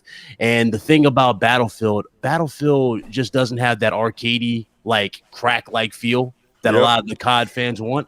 So if you can offer that game to them in Game Pass and give them an option to buy it without paying 70 or 60 or whatever the price might be, you can definitely increase that even three times fold, and people would actually be interested in that. So yeah, I think it's smart to put Battlefield in there to definitely get out there, because Battlefield really needs it. You really think about it to really compete against Call of Duty. Like Call of Duty's at that point where it's like Call of Duty will kill Call of Duty. That's basically it. Like that's the thing that's going to kill COD. It's like you need COD to kill itself. And Call of Duty's been so oversaturated with the way they're going about it. I mean, think about it. They're going back to old times. They can't continue the modern era. Why aren't they doing the modern era? I have no idea. People want modern CODs. Nobody likes the futuristic setting. The old school setting, it works for a time. It works in select pieces, right? Like World at War. It's iconic because it was the first time they did that, period. You go back to the other games. What was it? The World War II game. I forgot what it was. Mm-hmm. It was that one. They did that one. That one wasn't really that well received. Now, was it? No, because it just... But isn't it like they do 1 year is like Infinity Ward? That's the thing, too. Is, and usually one of them... Control. Is usually one of them is always off. It's their quality. It's their quality control. Like when people see Call of Duty, they don't really necessarily look at the game itself. They look at the team behind it. So they'll go, okay, so Treyarch's making this one. You know what? Yeah, Treyarch is the one. Yeah, right. The one that they want. They're like, okay, Treyarch's good. And to be honest, Treyarch's the one that really pushes esports really well, right? Like Black Ops 2 is one of my all-time favorites. I love what they did with Black Ops 2. They reinvented a lot of stuff. They made it to where camping, I mean, you can camp, but it's not really that beneficial to you. You got to play the objective. And I thought that was smart how they incorporated Black Ops 2. When you look at the other ones that they have that make the game, it starts with an S. Was it was it Sledgehammer? Sledgehammer game. Sledgehammer makes theirs. Sledgehammer just mostly does stuff that just worked previously. That's why Modern Warfare 3 continued to have that crazy decline. Like you had people go, oh, I don't like Last Stand. What did they do? They brought Final Stand into the game. It has a dev streak. So it goes like that. Call of Duty's at that point where it will kill itself. You need just, a massive hitter to do that. And how do you get a master hitter to do that? You have to have the install base. So that's why honestly that would be it too, to get it out there. And that's a great point, Joe. Obviously we're getting close to the end of the show, but I do have one more small topic. I'm going to throw it out there, but I got to get your opinion on this. For you, seeing what Phil Spencer and you know something, let's not forget that a lot of this Game Pass stuff is coming from Sarah Bond. I don't think she gets enough talk in the room. I love what Sarah is doing. I love the energy she brings to the room. I love what she stands for. Sarah Bond is also in on the conversation. How much bigger Do you think after the success of these games and seeing how people, and again, I think the metrics are going to really move the conversation. We know that Outriders is doing very well. We know that. We know that MLB The Show is looking like it's going to be a big deal for Xbox, not just because it's the Sony first party. It's the first baseball game from an amazing developer, and it's in Game Pass day and date. That is the conversation. My question to you is, seeing the success that we're expecting from that baseball game, from what we've seen on Outriders, the metrics prove that Game Pass is the place to be. How much bigger do you think they go in 2021? Game Pass as a whole, this is the vision. This is the vision practically finalized, right? I've said it before, and oftentimes Xbox folks get shit for saying this, but wait until the first party games come. And now with that Bethesda deal, we can say that with certainty, they're coming sooner rather than later, right? Starfield's probably delayed to 2022, but nonetheless, once 2022 happens, you're seeing that full vision realized. You're seeing the Xbox first party games drop into Game Pass. Bro, all it takes is Doom and that Elder Scrolls. They're good. Exactly. You're going to see the AA, the AAA third-party games in that service, and you're going to see some games, but not all, but a lot more games come into that service that you didn't expect. When we have questions like, is Mass Effect coming to Game Pass? Well, MLB is in Game Pass, right? MLB The Show is in Game Pass. So anything's possible. Anything. So in 2021, what do I expect from them is more of this. Xbox is in this vicarious situation because right now, and both parties have different problems that need to be filled. One looks more promising, which is Xbox and PlayStation. But right now, Xbox doesn't have the first party bangers that PlayStation has dropping on their console this year, right? We just got Halo, and that seems to be pretty much it. PlayStation has the games, they don't have the service. So what Microsoft's doing in the meantime is noticing, in terms of exclusives, we're dry this year, but we can make and turn a game like Outriders, a AAA third-party game, into seemingly an exclusive by just offering it on this service. So by making these third-party deals, which Final Fantasy, it's more like when, not if, making these third-party deals is kind of the way that Microsoft is buffering the lack of first party for this year. But I really do think Battlefield is coming. That's coming to Game Pass. I am all on board that train. It's coming. They need to make up ground.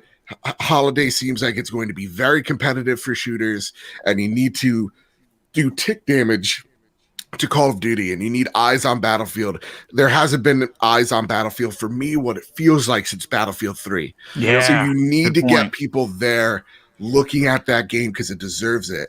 And what companies are going to start looking at, guys, and I tune into Cast Co-op this afternoon because it's a fucking great conversation.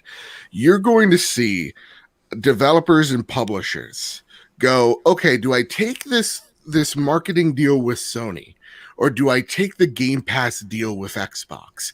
And I think the Game Pass deal with Xbox is going to be way more attractive than a marketing deal if you're Capcom. And that is going to be the true thing that's going to turn heads, is the return on investment for these games. And this is one more point that Ains made, and I'll echo it here, is when you take a look at Netflix, right? They have millions of users on that service, right? They just made $250 million deal, and experts said that for Netflix, it was a drop of the bucket. Wow. Right? They got the Knives Out sequels for almost $500 million. They just made this deal with Sony. Yeah, they get Spider-Man and all of their movies. All their movies day and date drops in a bucket because of that subscription-like model. And so I think Game Pass is going to be, and it's something I've echoed, it is the platform.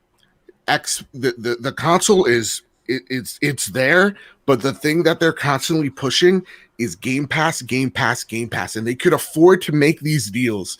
They can start affording to, once they get that 30 million member mark, to go, hey, that development cost for Battlefield 6, we got you. They can literally spend hundreds of millions of dollars on deals and just recoup that cost in a couple of months, just to make sure that they get people on the service.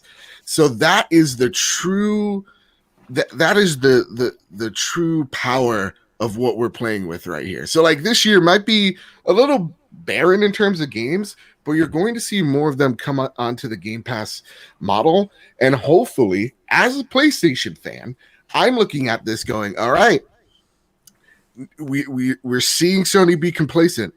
We're seeing Sony not talk. Hopefully, we can force them as a consumer by them doing something similar. Not to, and again, they can't match Game Pass, but we could get them to be close. We can't do this excuse bullshit of like, well, they make less money. They're still a $1 billion corporation. They could still scratch my back every once in a fucking while. I agree. So no, I say that don't even buy them to begin with. Right. So so for me, Game Pass is going to push their competitors to be more competitive.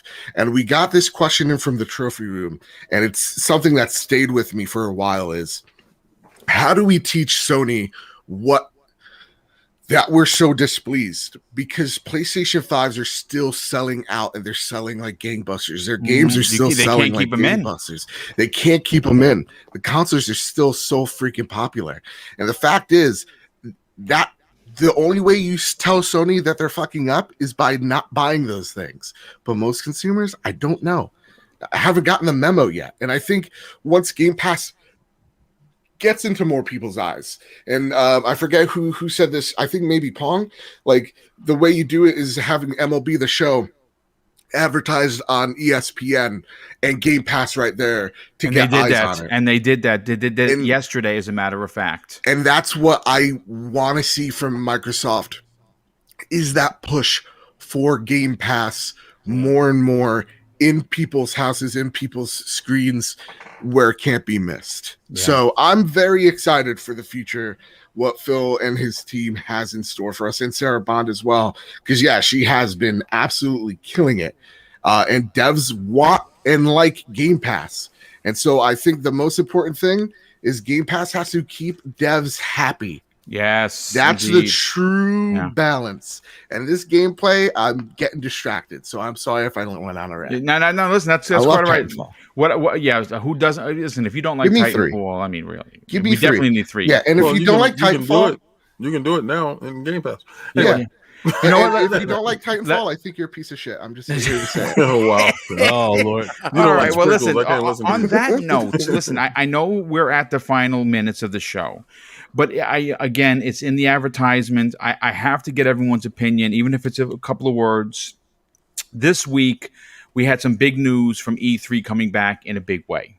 But that's not the story, right? That's not the story. E3 coming back for me personally is exciting, because what that does for someone like King and myself, who are anticipating that not this E3, but next E3, we will be sharing a lived-in space like we did in 2019. I got a chance to live with these brothers of mine, and it was the best time of my life. I got to be honest with you. I look back. I mean, I even stole King's car. I mean, was King the big spoon, small spoon?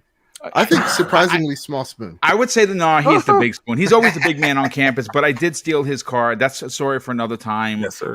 We're not going to talk about that. But what the story here, folks, is once again, Phil Spencer gets out in front of a topic, and he immediately makes the people understand where he's coming from. And what I mean by that is that he went out there and retweeted not only that E3 was back, but that he felt it was important for the industry to have E3 be a presence, but that Microsoft and Xbox were going to support that in a big way. King, how big of a deal is this for the ESA? But more importantly, Phil Spencer, to let people know that, yes, we do have our own things, but E3 is important.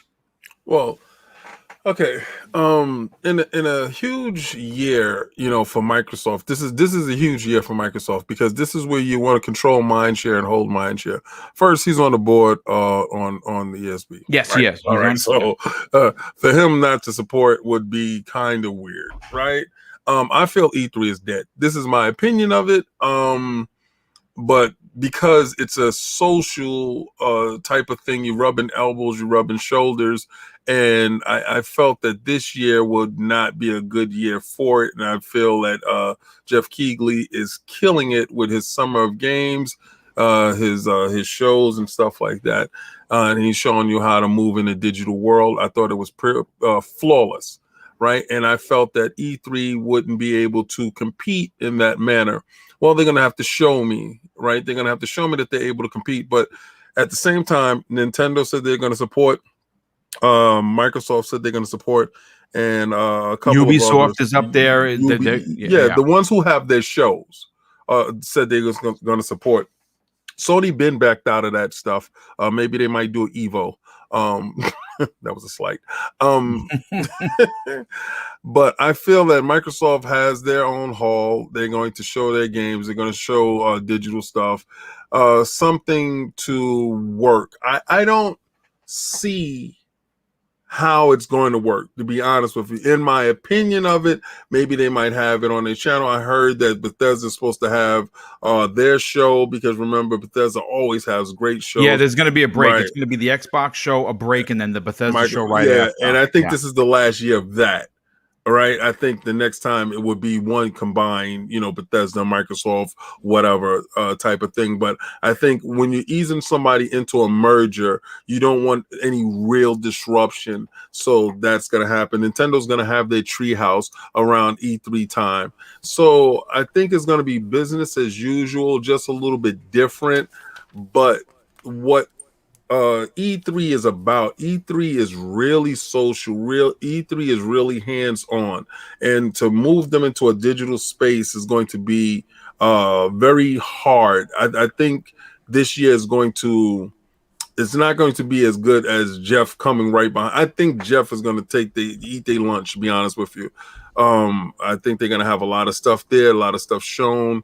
But E3 in any form of capacity is a good thing for gamers. There's more games. We're going to get big announcements. I think you're going to get a lot of good stuff there. It's just, I don't know how they're going to do it. I got to see some type of roadmap because I was kind of disheartened with how E3 is being conducted. So maybe this year, they get a chance to reassess and come back a little bit stronger. But I'm just a little lukewarm on the whole thing, to be honest with you. Okay, Slow-Mo, what are your thoughts on E3 and the fact that Phil Spencer made it his business to tell the gamers, to tell the world, the gaming media that it's important. He believes it's important for the industry. I think E3 as how can I phrase this? E3 is still important, but not in the sense that we are used to seeing it being important. I think having something around that time of year where everyone gets together, where everyone is showing what they're doing is important, whether that's E3 or not, or if it comes by a different name or is being held by a different organization, doesn't matter to me. I think what does matter is that we're making sure we have something that replaces it. I think seeing that we're getting another E3 is good to see.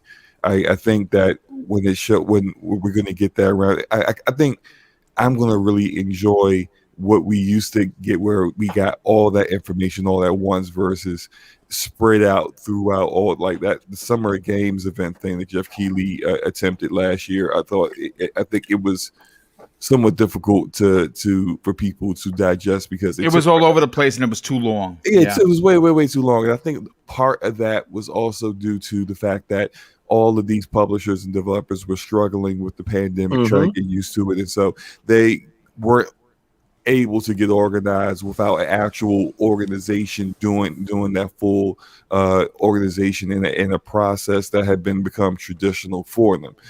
Seeing us get back to that is cool. But I think overall, overall, we're going to start seeing more of the bigger publishers doing more of what we're seeing Xbox do right now, where you got an idea Xbox that came out in March. They got another event coming out this month.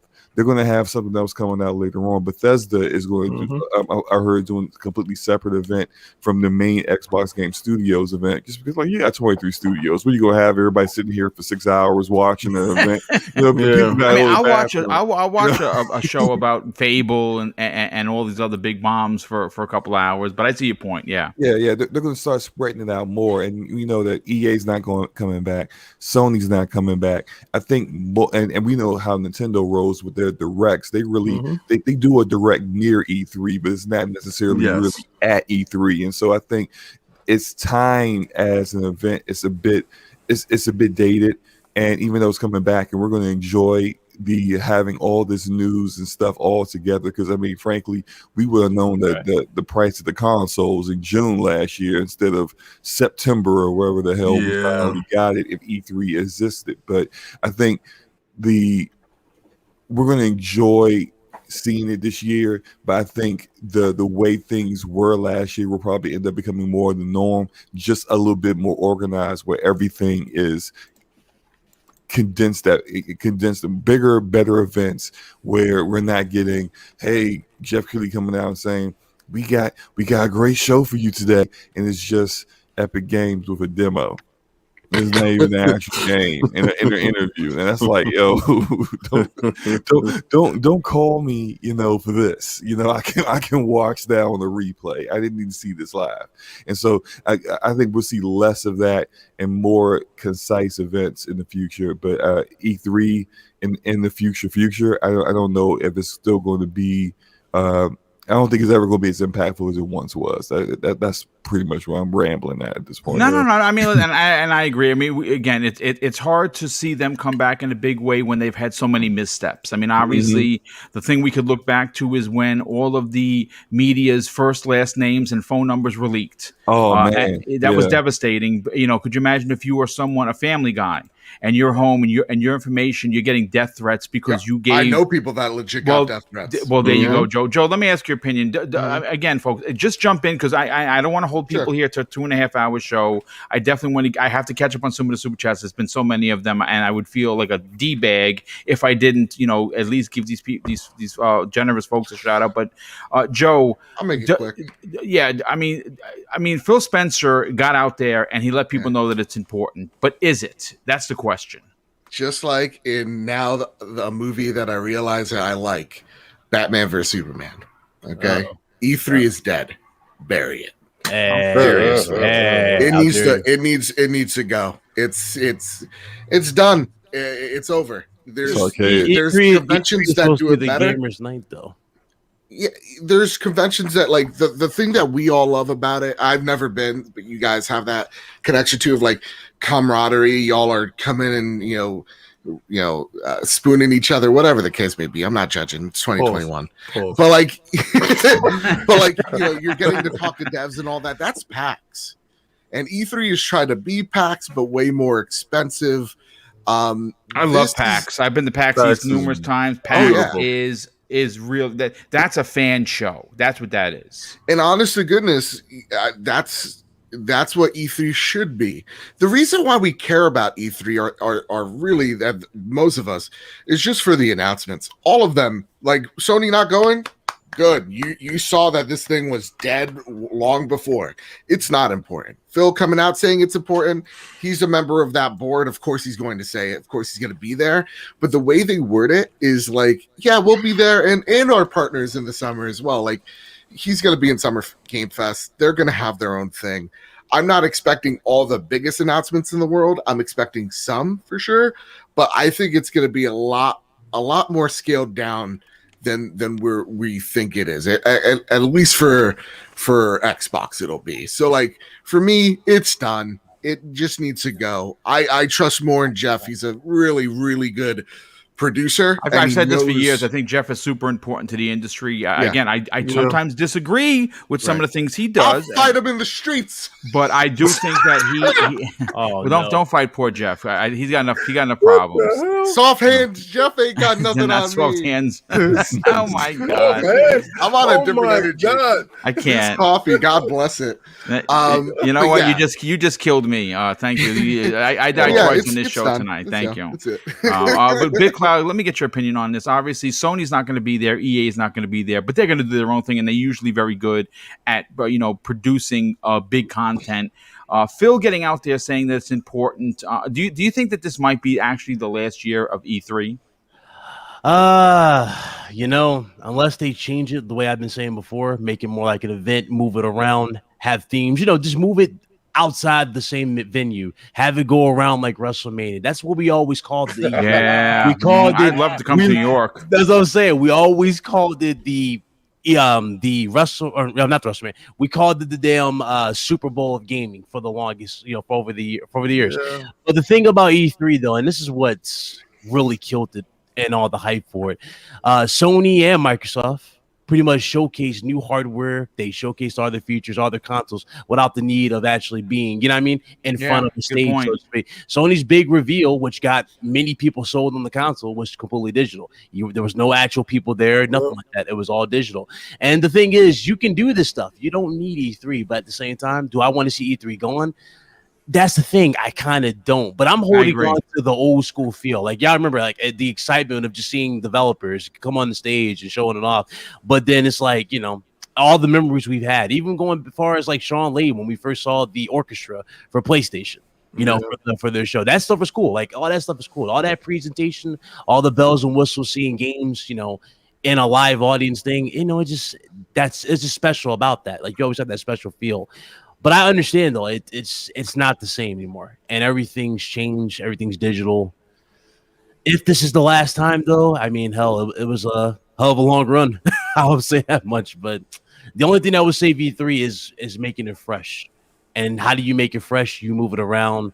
You make it. First of all, you make it exciting again. That's another thing. You have to make it exciting. You have to show it's worth coming to this. This is what we got doing. That's what you need to do. But that is what. As far as Phil saying it's important, I do agree that it was important, but time has already shown that it's not needed anymore. Yeah.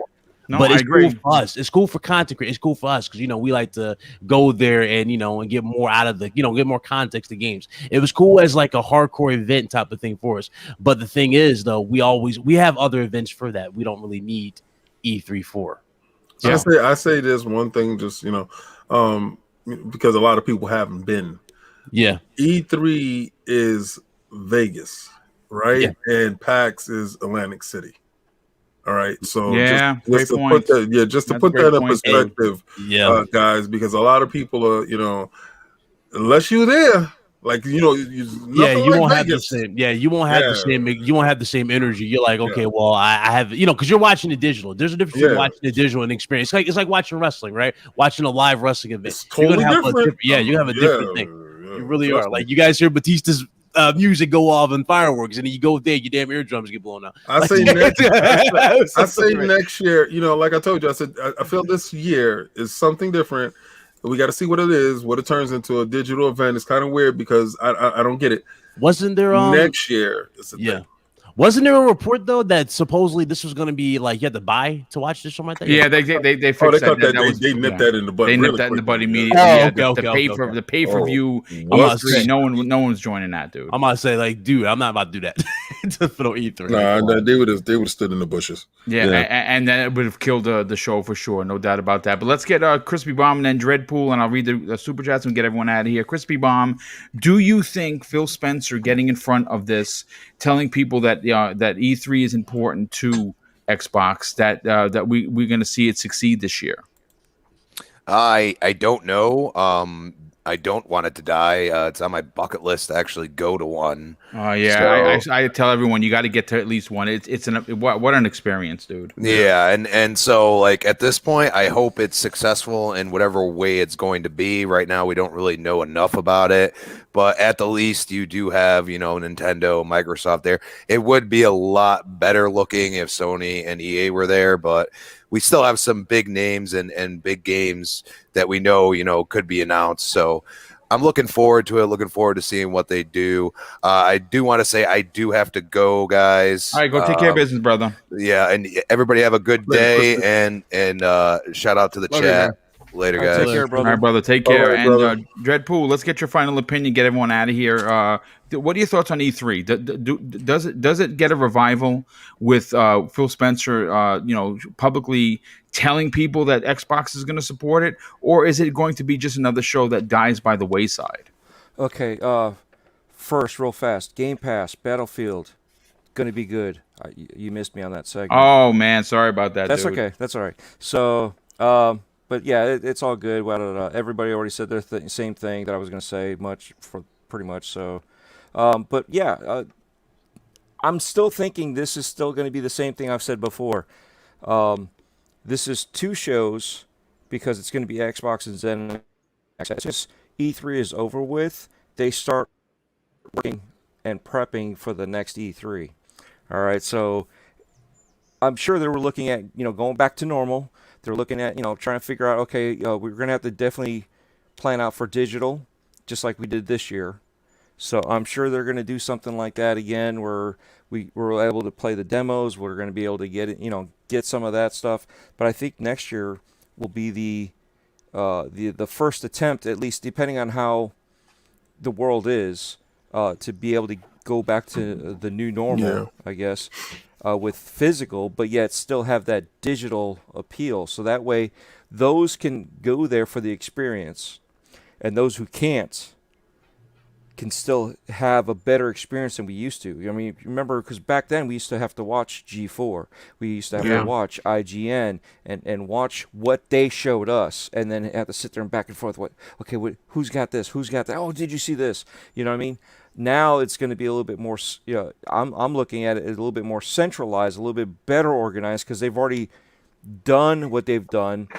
Jeff obviously has learned from his mistakes. Except for the Summer of Games, which was a big flop. Yeah. But, I thought his they showed some presentation. good stuff. Yeah, I mean, they still showed it, but who remembered to look every other day? Yeah, it was spread messy. out. It's messy. Yeah, it was messy. Yeah. But I see, this is with the messy. I think with him, he just learned. You got to be the first to do it. So sometimes his last one with the holograms and all the gameplay, like that was crazy. Yeah, that needs to be his set production. That was really, really good. But the thing is, well, too, that E3 is facing a problem with. Gamers are now more inclined with the news. You know what I mean? Like everybody looks up stuff. They don't necessarily watch a lot of stuff. They read into. That's where the showmanship comes in. Yeah. Right. So you can't just have like no half-ass show and go, hey guys, E3, Yeah. That you have to really wow us now, especially when there's no crowd reaction. It goes back to even wrestling. Like wrestling shows are not, you know what I mean? Wrestling different when the crowd isn't there. Right. That's why I haven't did Combat Talk with the King, because boxing is not there yet. I'll say UFC maybe because you can hear the punches. That's about it for UFC. But you get what I'm saying? It's a different feel. It don't feel special. Like when Stipe got knocked out by Nagano. Yeah. It didn't have you know what I mean? It didn't have that crazy wow feel. It's like usually the crowd be up at their feet and you get that wild reaction. You don't have that. And WWE's trying to substitute that with sound effects. Not all these shows are going to do that. So it's like, you need. But we're also forgetting something else. We're looking at it for us. E3 is not just about us. It's about the connections that the companies have with each other, face to face, talking. That was when they used to hand out the consoles to the devs, all the dev kits. You know what I mean? This is when they used to do all that stuff. You would go into private rooms where nobody would see anything, but they would show shareholders or anybody that's like an investor. They would show a lot of this stuff behind the scenes that we have nothing to do with. It's not for us, and that's why I'm thinking they're going to go back to physical. And still, if they're going to be doing that, that's where they need to open up and bring it back for us. But yet again, like I said, modernize it, bring it back so it's digital for those who can't make it.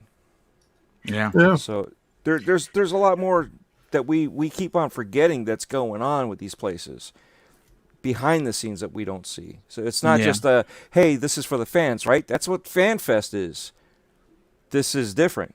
This is business. Well, of course, at its core, it is business, and obviously they want maximum eyes on their games, whether it be a single A indie or AAA banger. They want maximum eyes, and they're going to get that with E3, and I think that's why E3 is going to hang around. Selfishly, I want it to exist because I want to do. See, for me, I don't gamble, right? I don't even drink, for crying out loud. So my quote unquote Vegas trip is to hang out with not only people I podcast with, but to hang out with the people that tune in to listen, which I did in 2019. And it is a surreal experience when you are meeting someone. I actually got called out. Hey, you're Mr. Boomstick. I know your voice. Do you understand how ridiculous that is? But it did happen, and they're asking me to take a picture. Like, I'm talking about it now, and I got goosebumps because I'm embarrassed. Like, I don't do this for popularity. I do this because I love gaming. I love people on this panel. I love this community. And to have that happen, folks, it's surreal. It just is. It's without words, surreal. And I want to see that continue. But this has been, my God, one hell of a show. Can I tell you that not only did we have 650 plus people here, we had a panel among. I would say that the JLA got nothing on this panel. Let me just say that, but let me just read these last super chats and we'll get everyone out of here. Sin Vendetta drops a $5 super chat and says, hey, Boom, just popping in real quick to send some love to your great podcast. Thank you, dude, for that. Can't wait to listen to the show later. You're going to really dig it. JD Gamer drops a $5 super chat and says, let me say it again. Get down or lay down. Big banks take little banks always.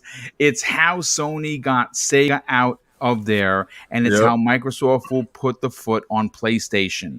Sin Vendetta drops an additional $5 super chat and says, also, I just wanted to say that I have been feeling the shift in Sony PlayStation since 2019, and it's had me worried for a while. Gamers Play HUD Zero drops a very generous $10 super chat and says, Kojima partner with Xbox Game Pass. Battlefield Day 1 Game Pass. New backwards compatible titles announced with enhancements during April and May streams. Final Fantasy VII Remake announced in Game Pass next week. Huge Xbox next-gen game blowout during E3 21 market.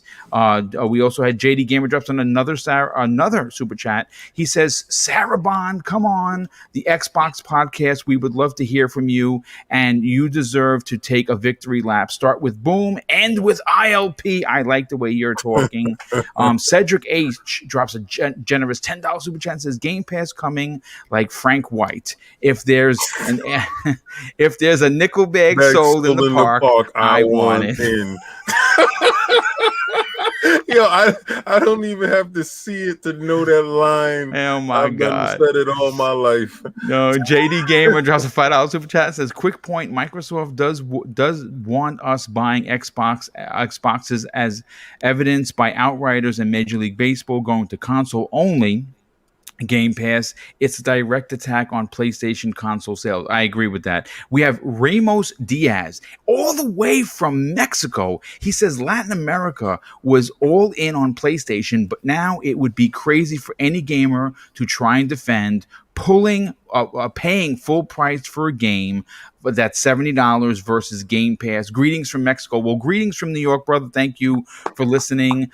You Ruled Grizz drops a $5 super chat and says, Xbox for the win. Can't wait to grab me a Series X and play Halo later this year. I hope Xbox gets one of these, either Kojima, Capcom, EA, or WB Games. I think that's coming. Antoine Williams drops a $2 super chat and says E3 needs to team up with esports. I mean, that's a possibility. And Raiden Blade drops another super chat of $5. Says, thank you guys. Just finished work. King, see you on ILP. Boom, great show as always. Thank you for the entertainment today. Outriders, I'm coming home, baby. Well, thank you, brother, for not only the generosity that you showed today, but the kind words as well. And last but certainly not least, Paul Grant drops a $5 super chat. Says, great show, guys. Have a great day. Well, thank you, Paul. And thanks again for the generosity. King, let's talk. Let's get to you. You got a lot going on. You're one of the busiest men in podcasting. Not only do you have LP, not only do you have King of Statues, but you have lordsofgaming.net that has been killing it. As a matter of fact, I was just interviewed, and that interview is on right now by Logan Meyer, lordsofgaming.net. You can go check that out and find out some really big nuggets. I dropped a big bomb on who's coming onto the show. Definitely check that out. But King, tell everyone where they can reach out to you, potentially get killed by one of your comments, and more importantly, tell them about ILP. Well, you can catch me tonight on Darth Castle Access DCX Open Mic at 9 p.m. tonight, where I'm going to be talking statues. I'm going to be talking the Netflix Sony deal. We'll be talking Falcon and the Winter Soldier, and probably Invincible tonight, the next episode of Invincible. You can also catch me at ILP Sundays at 1 p.m., where we're going to have a great guest this weekend, which will knock your socks off. If you thought the last guest was good, the next guest is even better. It's been very surreal recently with all the stuff that's going on. It's magnificent. We're working. We're trying to stay busy during this pandemic and give you all the best content we can without actually getting to these shows. And it's been going really well. I love Boom. I love every time I get a chance to get on his show. Anytime he reaches out, I'm definitely there to grab his hand and to jump aboard. I love the panel. Crispy, missed you, dude. Everybody that's here, thank you for even having this great entertainment. We talked about sprinkles, guys. Sprinkles. All right. I love this stuff. I mean, it's amazing. So thank you guys. And make sure you like, follow, and subscribe to Boom. You catch me on Twitter, King David OTW, where I'm having fun roasting ponies all day long. I love it. I love it. Slow-mo backslap. Let's get to you, brother. Let's talk about the DPS podcast. We went live last night. I dropped in for a little bit. You guys are making some big rounds over there. Love what you and, of course, Gaming Forte are doing. Tell everyone about your outstanding YouTube channel. Also, what other shows that you're on, and what else you got going on with DPS? Yo, thanks for the invite again, Boom. Had a great time as always. DPS podcast is at Thursday nights, 9 p.m. Easterns, and we switch back and forth between my channel, Slow-Mo Backslap, and Gaming Forte's channel. Last night was the most randomest podcast. I mean, we went off topic. Like, we couldn't stay on topic to save our lives. It was 2 hours and 45 minutes, and I had no idea what time it was when he mentioned. I was just like, wait a minute, what? It's 11:30. We still talking. Look, it was crazy, but we had fun. It was a good time, good show. Definitely check us out next week. It's going to be back on my channel again. Me and again Forte as well. And just check out my channel in general. I drop videos all the time, and you can also find me tomorrow on the Ash and Lucas channel for Scumcast at 4 p.m. Eastern. So come check us out, and you guys have a great weekend, man. Thank you for being here, brother. Dreadpool, let's get you on out of here. Thank you so much for being here. As always, apologize for not getting you in on that topic. I don't know what the hell I was thinking. But listen, you do something unusual. I'd love to see it come back in a big way. I know that you are going to be doing some taping with you, Clowns, and Tempest Sun when you get together for that Dave and Buster's situation. Tell everyone about Breaking Bread with Dread, and more importantly, where can people reach out to you and strike up a conversation on social media? Well, first of all, I got to thank everybody that showed up in the chat today. You guys were great. We didn't see Lethal Papa, so... Yeah, I'll reach out to Lethal privately. We talk privately all the time. Yeah, and it was great because I didn't have to really moderate too much. The chat was awesome. The chat is just fantastic. Yeah, exactly. So I got to give them props. They didn't give me much work to do.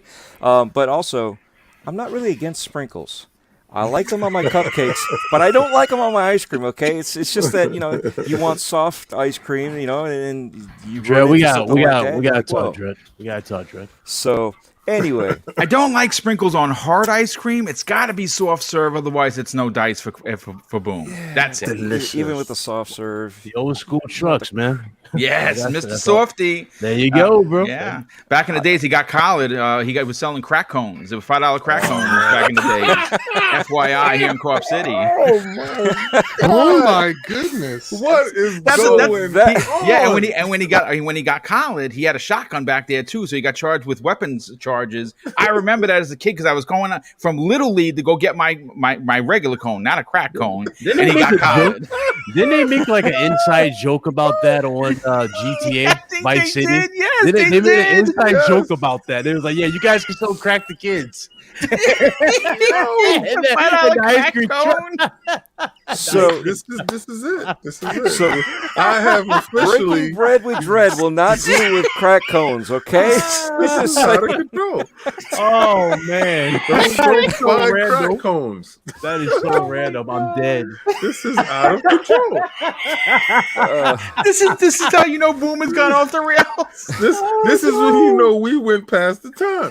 Okay. So Time, yo, do it, King. let's Time. gather ourselves. Let's gather Okay. ourselves. This Yeah, is let's, funny let's, though. get, but- let's get it together. okay. So Dreadpool. Damn, crack cones. Oh, man. On TikTok and Twitter, it's Dreadpool. The O's are actually zeros. Yes, you heard that right. TikTok and King David.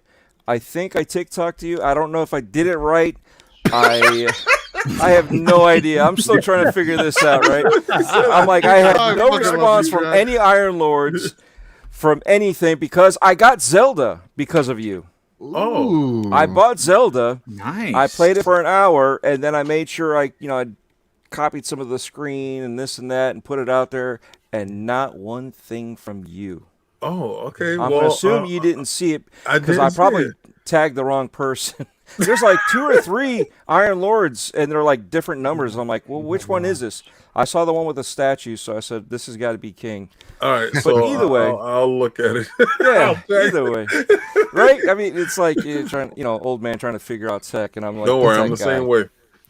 So, YouTube, Gamertag. Hey, and by the way, no longer Stadia. Dreadpool, all letters, all caps.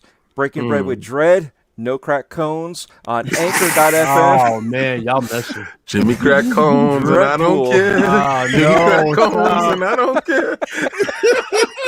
Oh Lord. It is really Gaming Pass Beyond out the loud. Box on Wednesday nights, 8 p.m. Breakfast with Boom when we're laughing our asses off. I guess I could say it's past 12 o'clock. Yes. So asses off. Friday morning starting at 10 and usually done by now because we get out there. Ladies And then and four guys Wait, was I Reporters not interviews. supposed to curse this episode? I'm sorry. No, this is perfectly okay. This is we had fun. It was slipped. Okay. We had it fun. was That's all that matters. And I didn't as know always, this was a not cursing show. I mean, I don't curse though. I'm sorry, It Joe. is I'm what sorry. it is. Keep cutting me off today. as always, my DMs are open. So if you want to talk about anything, get anything off Sliding your his chest. DMs. There we go. Nice.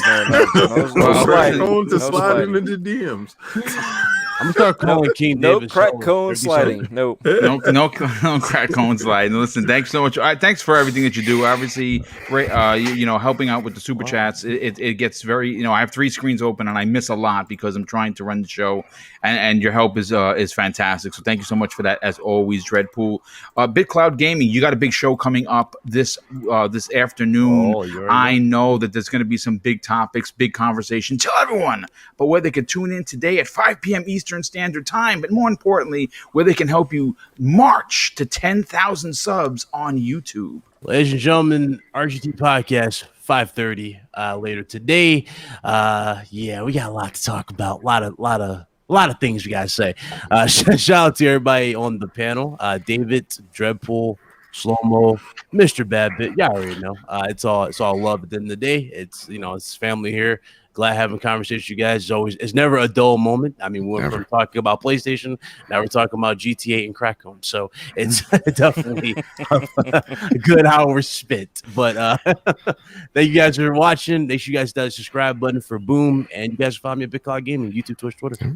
Nice, brother. Thank you. And Joe, talk about the Trophy Room, one of the best PlayStation games. That's right alongside BitCloud Gaming. Love what you and Kyle are doing. And, of course, we're going to get Kyle on this show, hopefully in the next couple of weeks. Tell everyone about the Trophy Room, brother.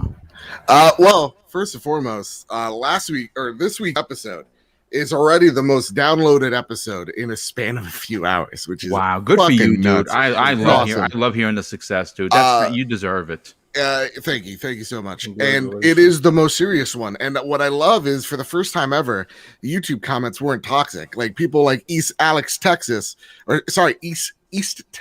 Alex. Finally, a PlayStation podcast that's not toxic. Keep up the great work. Or Matt, I can't pronounce your last name. I'm sorry. I love the fact that you guys are not fanboys and genuinely love the show. Even though I'm an Xbox guy, that's always our mission. And yeah, this week we get serious. We're talking what the hell is up with PlayStation and their recent moves. And with this surprising article coming from Bloomberg, Kyle and I are making an emergency episode literally in 3 minutes. Yes. And it'll be out by 5 p.m. Dude, good on you guys for that. I was hoping that you would do that because you always seem to get the short end of the stick with Sony and their news. So, and here's the thing. Kyle's usually, let's wait till next week. Kyle says, I'm fucking buzzing. Let's go. Let's record. Yeah. And I can't wait. I can't wait to see his energy. Well, he's always a positive one. Well, and you know what? I can't wait to help you promote that because I think it's going to be a good episode. Let me know. Send me the DM link when you get it when you get that done. But listen, folks, I want to close out the show with a big thank you. I'm sorry, Boom. Yes, sir. One thing. Yes. Reese dropped a super chat. Thank you for that, sir. Reese, thank you for go, guys, but I love you. Yeah, we'll see you later, Joe. Reese S drops a $5 super chat and says, "What if instead of fighting games with all Xbox characters, how about an online arena shooter, Halo Gears, Doom, Perfect Dark, and more, first or third?" Dude, I think that's amazing. I still want the Xbox kart racer that we've been talking about for years. I think that they have enough wiggle room and goodwill to pull something off like that. The fighting game's a little nervous, but a kart game where it's fun would be something that would fall right into the family-friendly stuff. But listen, folks, this has been a great show. The super chats were daunting in a way that is so humbling, and I cannot thank you enough for the generosity. And of course, I'll close out today's show with something that's important to me. Hopefully, one day it'll be important to you, and that's something that my dad taught me. And I think now, more than ever, it's ultra important. He said, "Son, treat others how you want to be treated. Also, it doesn't cost anything to be nice. You live by those rules, and I can guarantee you're going to have an awesome day." So take care, everyone. Be blessed. Be safe. Have a great weekend. And we'll see you next week on the newest episode of Breakfast with Boom.